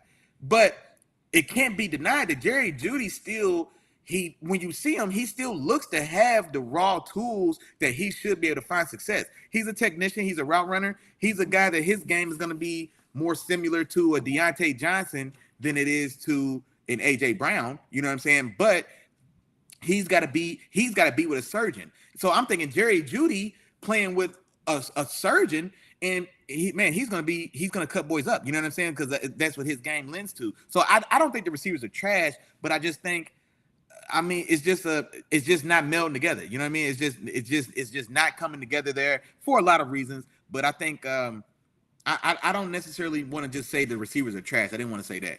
And then shout out to our dog Kevin from Real Deal STL Sports in the building, man. It's good to have you back, big dog. We appreciate you. But yeah, what's your take there, man? Is it Russ? Is it not Russ? The receivers are trash? Or what you think? So I looked at this statement, and the key for me was for Denver. He was talking about Denver, and I take it as Denver as a whole. And I'm on board with about half of it. I don't think that it is Russ's fault, and a lot of it is not his fault. This Denver team is the worst defense in the league. They're giving up 425 yards a game. Like, they're giving up a lot. You know what I'm saying? So this team has a lot of bigger problems than just Russell Wilson. And I don't think Russell Wilson, honestly, I don't think he's been playing bad this season. Like, he's playing much better ball. Like, it's like night and day in comparison from him last year to this year. Yeah, they team suck, but a big reason is because, one, their offense they don't have a top 10 offense. I'm not saying that by any stretch of the mean, any stretch of what I'm saying, but their defense is the worst in the league. Like, it's the worst. Like, it's just terrible. And they're giving up points to everybody. Like anybody who they play against, they're giving up points to. That was part of the reason why I picked the Packers in this game, because I thought that, all right, the Packers at least be able to score against this team, because they're giving up that many points, in yards. So I don't think the problem is Russ. I think this team has a lot more problems than just that. And I think their problems are everywhere. Offensive line, you know what I'm saying? The defense, everywhere. QB can be better. I don't think Russell Wilson is going to be there next year. Like, they got problems everywhere. So I don't just put the problem on one or two groups. No, I got you. I was looking for one of these comments, man, before we get out of this one. Here we go. And then Day One Gauge Real Man asked, will they try to trade Russell Wilson or move on next season? Now, I think they're definitely moving on after this year. I think that writing's already on the wall. Those stories are leaking out that Shine's had his fill of Russ, and he's moving in a different direction. Now, the bigger question is there a chance they move him by the deadline? And my thoughts are hell no, because I don't think there's a market for him. And especially with the contract that he has, nobody's taking on that contract. And for the way that we've seen Russell Wilson play now for the last 18 months. And so, like I said, it's not all on Russ, but there's a fair share of it that is on Russ. Because that Nathaniel Hackett year, Russ just from week one, he just wasn't the same guy. I mean, he just wasn't. And he hasn't looked to be the same guy that he was. It's been 3 years now since he was last in Seattle, but definitively his game has definitely took a step down from where it was, just athletically and everything else. But no, with that contract, with that deal, I don't see anybody agreeing to bring on it and keep that contract to take a swing on Russell Wilson. Gotcha. On to the next one, Willie Jack. Let's go to Kansas City, man. We had a Los Angeles Chargers go to Kansas City to take on the Chiefs. Chiefs win this game 31-17. And yeah, man, I'm gonna go ahead and say it. I jumped off the roof. You know what I'm saying? This is one of those games. I ain't even have a reason when I picked this game, but I jumped off the roof and I rolled with it, and things happen. KC ended up coming away with the W. They take care of business. And this was one of those games where the Chiefs show who they really are, and we're so used to seeing these two teams battle it out and have a close game. And it looked to be that way earlier in the game and with the Los Angeles Chargers, but the Los Angeles Chargers came out and scored 0 points in the second half. The Chiefs shut this offense down. They weren't able to do anything. And KC just did what they did. Mahomes is used to finding different ways to win, using his legs, creating plays, and that's what they did, man. They found a way to win. Big game by Travis Kelce and the Swifties, the Kansas City Swifties. The Kansas City Swifties. And I'll be short and sweet on this one, man. This was Big Brother reminding little brother he's still little brother, man. It's all this was. It was Big Brother came here, like, all right, yeah, man, you think you feeling yourself. Now I got to put you in this headlock, I got to put you in this chicken wing, and now you can't do nothing, bro. This is what this was, man. Patty goes out there, throws for 400 yards and 4 touchdowns, does have an interception in this game. That was an excellent interception by not Anquan Winfield, Asante Samuel Jr. on that. It was just a deep one-on-one go ball. Now Patty left it short, is what it was. The ball hung in the air, and then but Asante Samuel was hip to hip with whoever that was anyway, and then he goes up top, man, high points that thing, it comes down with it. So it was a great interception by Asante Samuels. But big day for Travis Kelce, man, 12 for 179 and a touchdown. Brace one for 53 yards. So the Swifties went crazy. We got an MVS sighting. MVS goes for 84 yards on the touchdown, has a 46-yard catch in this one as well. And then Mecole Hardman, man, returning home to Kansas City, has a 50-yard punt return. His one highlight on the day. And so, but yeah, man, other than that, man, Kansas City handling business as usual. And yeah, man, that Kansas City defense is playing damn good ball. I think we already shouted them out last week, man. They're top 5 in this league, but they playing excellent ball all the way around. And just like my dog Chop said, shut out that Chargers team in the second half. Gotcha. Now on to my game of the week, man. The game of the week that I chose was the Sunday night game. We had Miami going to Philadelphia to take on the Eagles. Eagles win this game 31-17. You know what I'm saying? And this game, this was exactly what I was speaking about, the way that this game played out. Because, again, Miami, Tua, the points, the excitement, the explosiveness of this offense. Yeah, it looks real good. You know what I'm saying? And it brings you in. It's like that fine girl, man, that's walking through, walking in the cafeteria, man. You sitting down at your table, you see that fine girl walking, you know what I'm saying? You like, dang, she's beautiful. You know what I'm saying? I wonder what she's like. You know what I'm saying? Then you meet her, she got a whole attitude. You know what I'm saying? She can't cook. She can't do nothing. You know what I'm saying? It's just what it is. What it is. Now I don't want to go that far on Miami. I'm not going that going that hard. But what I'm saying is all the explosive plays. Yeah, they look good and they draw you in. But when it come down to it, man, when they play some of these good teams, the teams with some good defenses that know how to slow this offense down, they struggle. And we've seen it time and time again this year. And it happened again on this particular game. Miami scoring a total of 17 points with as much explosion that they had on this offense. They score only 17. And Philadelphia, they find a way. You know what I'm saying? This is a team that's experienced, that has experience in tough games and tough matchups and big time playoff performances. And that defensive line actually came out and they controlled everything, you know, in that particular game. So kudos to that Philadelphia front seven. And now they coming back next week and they're gonna have a new safety back there to tie up that back end and catch by. So I like what Philadelphia is doing, and I like the way that they looked in this game, man. Even with Hurts starting off a little bit slow, Philadelphia did their thing. So kudos to them. Now, and then for me, man, this one was another one of these ones, man. I thought we were going to get a heavyweight slugfest. I picked Miami in this game, and I think because my player of the week was going to be Tyreek because of the issues in that secondary. Like, I really thought that Miami, with their passing game, could take advantage of this kind of subpar or to the standard that we saw them play last year, let's say. But a unit in that secondary that hadn't really kind of played to the level that they had just displayed last year. And so Darius Slay, of course, coming back from, I think he missed the game before. Then this is his first game back. I think since missing that the last game or two, if I'm trying to remember. We got some of them Eagle game members in here the building. Y'all can let me know. But it was going to be his first game back, and now he's got to line up against, you know what I'm saying, Tyreek. And you know what I mean? So I was thinking that would be a way for Miami to exploit. But no, they definitely could, man. Miami definitely struggled, like you said, man. Philadelphia did what they had to do. Jalen Hurts goes for 279 and 2 touchdowns, has another touchdown rushing. A.J. Brown, 10 for 137 and a touchdown. Dallas Goedert, man, tight end, National Tight End Day. He goes 5 for 77 and gets in the paint as well. Big day for Josh Sweat on the defense. He had 2 sacks. And then Darius Slay, man, making that return. He has an interception in this game as well. And then, and so, man, yeah, there you have it, man. So, 2 in Tyreek, man, 2 in Tyreek. 2 goes, 200 yards passing, 1 touchdown, 1 interception. Tyreek, 11 catches for only 88 yards and a touchdown. Only, but it is what it is. But yeah, just if you're the Dolphins team now. This is the game that I'm not sure how to get a good read on these Dolphins. And look, Jarrell, come on, you just said yourself. You know y'all secondary has had some issues now. You know y'all secondary. I was thinking with all them weapons now. I was like, man, look, Miami in this offense, they get going. The weakness on that defense, I thought, was the secondary. You know what I'm saying? So I thought it played to the strength of Miami. That's what it was. That's what no harm, no foul, dog. No harm, no foul. That's all it was. But and look, man, ZB said he just in time to let everybody know A.J. Brown is a full grown ass man. You could bet that. You could bet that for sure. But no, man. Philadelphia definitely showed up.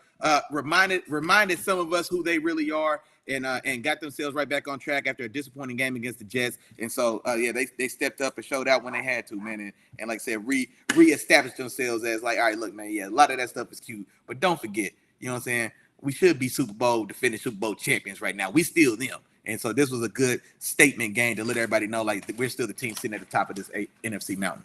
Or should. Absolutely, Willie Jack. Absolutely with you there, man. On to the last game of the week, man. Before we do this Thursday night preview, we had a Monday night game, and what a surprise, man. The Minnesota Vikings at home defeat the San Francisco 49ers 22-17.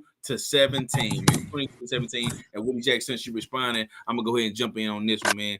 And this particular game, I saw something different from Minnesota. I saw something that I haven't seen from them all season. And I saw just a different level of concentration, a different level of intensity. And I saw Kirk Cousins come out steely-eyed, is what they like to call steely-eyed, and locked in from jump in this game. It was like he ain't hear no outside noise. He was there to do a job. He was there to focus, and that's what he came to do. And by the way, him and Jordan Addison, they had it going. Him and T.J. Hockenson, they had it going. And they gave Travarius Ward fits that game. Had that boy all over the place, committing pass interferences. You know, they went after him in that particular game, and he struggled. You know, and it started they really opened it up. It started before that, but they really opened it up and showed the world. It was like, y'all better come ready to play. When it was right before the half, they hit that 60-yard touchdown pass. They kind of exposed it, and they kind of opened things up a little bit more for this offense. And also,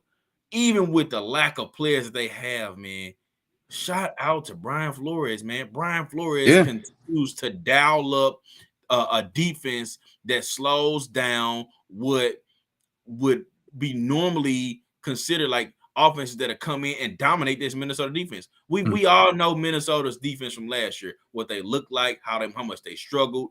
They got a bunch of the same players. In fact, they lost some players. They got rid of Eric Kendricks. You know what I'm saying? They don't have Anthony Barr. They don't have a lot of those guys. Patrick Peterson had 5 interceptions for that team last year. Patrick Peterson had 5 interceptions for that team last year. You know what I'm saying? For what that's worth. But now this year they lose all of those guys, and on paper they don't look good. But Brian Flores got them cooking. He got Daniel Hunter, Daniil Hunter playing some good ball. You know what I'm saying? Up close to the league in sacks this particular year. He's top for the league, I believe, with 8. So he's doing a lot of great things for this defense and making them, play to the highest potential. And they came out and did what they supposed to do against their San Francisco team, man. San Francisco came out. They tried to do what they normally do. They tried to come out and play the same type of ball, but it didn't work in this game. Minnesota came up with a good game plan. Brock Purdy didn't have a top game. Earlier in the game, he was playing pretty good, hitting a lot of those throws, but they just couldn't. It looked like they just couldn't get into any type of rhythm, and that was because Minnesota didn't allow them to. You know what I'm saying? So shout out to Brian Flores and his defensive game plan, and shout out to Kirk Cousins for being locked in, as well as, you know what I'm saying, the head coach and him, come up with a great game plan as well, for that offense. So shout out to Minnesota. All right, man, look here. Chop Longwind don't want y'all to go to sleep today, so I'm going to be short and sweet now, all right?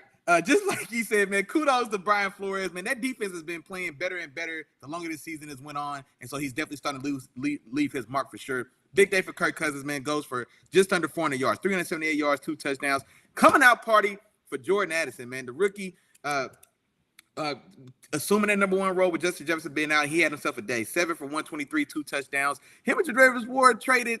Tre'Davious Ward took a deep pass from him for an interception on one big play earlier in the game, and then later on they had a jump ball as well where Jordan Addison took the ball away from Ward, like in the midst of the catch, and then ran it in for a long touchdown as well. And so that was definitely interesting to see as well. And then I want to shout out the safety, man. Cameron Bynum had 2 interceptions in this game, man, including the one that I guess in essence sealed the deal on the Niners' hopes of coming back and winning this game. And then last thing quickly here, man, Brock Purdy. I feel like this is 3 games in a row where Brock Purdy, man, the play hasn't been up to the par. It was two. It was a 2? Okay. There we go. The one before that was Dallas. That's where he lit Dallas up. Oh, okay. No, yeah, you're right. You're right. Okay, so now, the second game in a row where, man, it hasn't been as pretty, hasn't been as clean. And then shout out for ZB, man. He said that not having Debo in this office, man, with him opening up so much, they really miss when he's out. And you know what?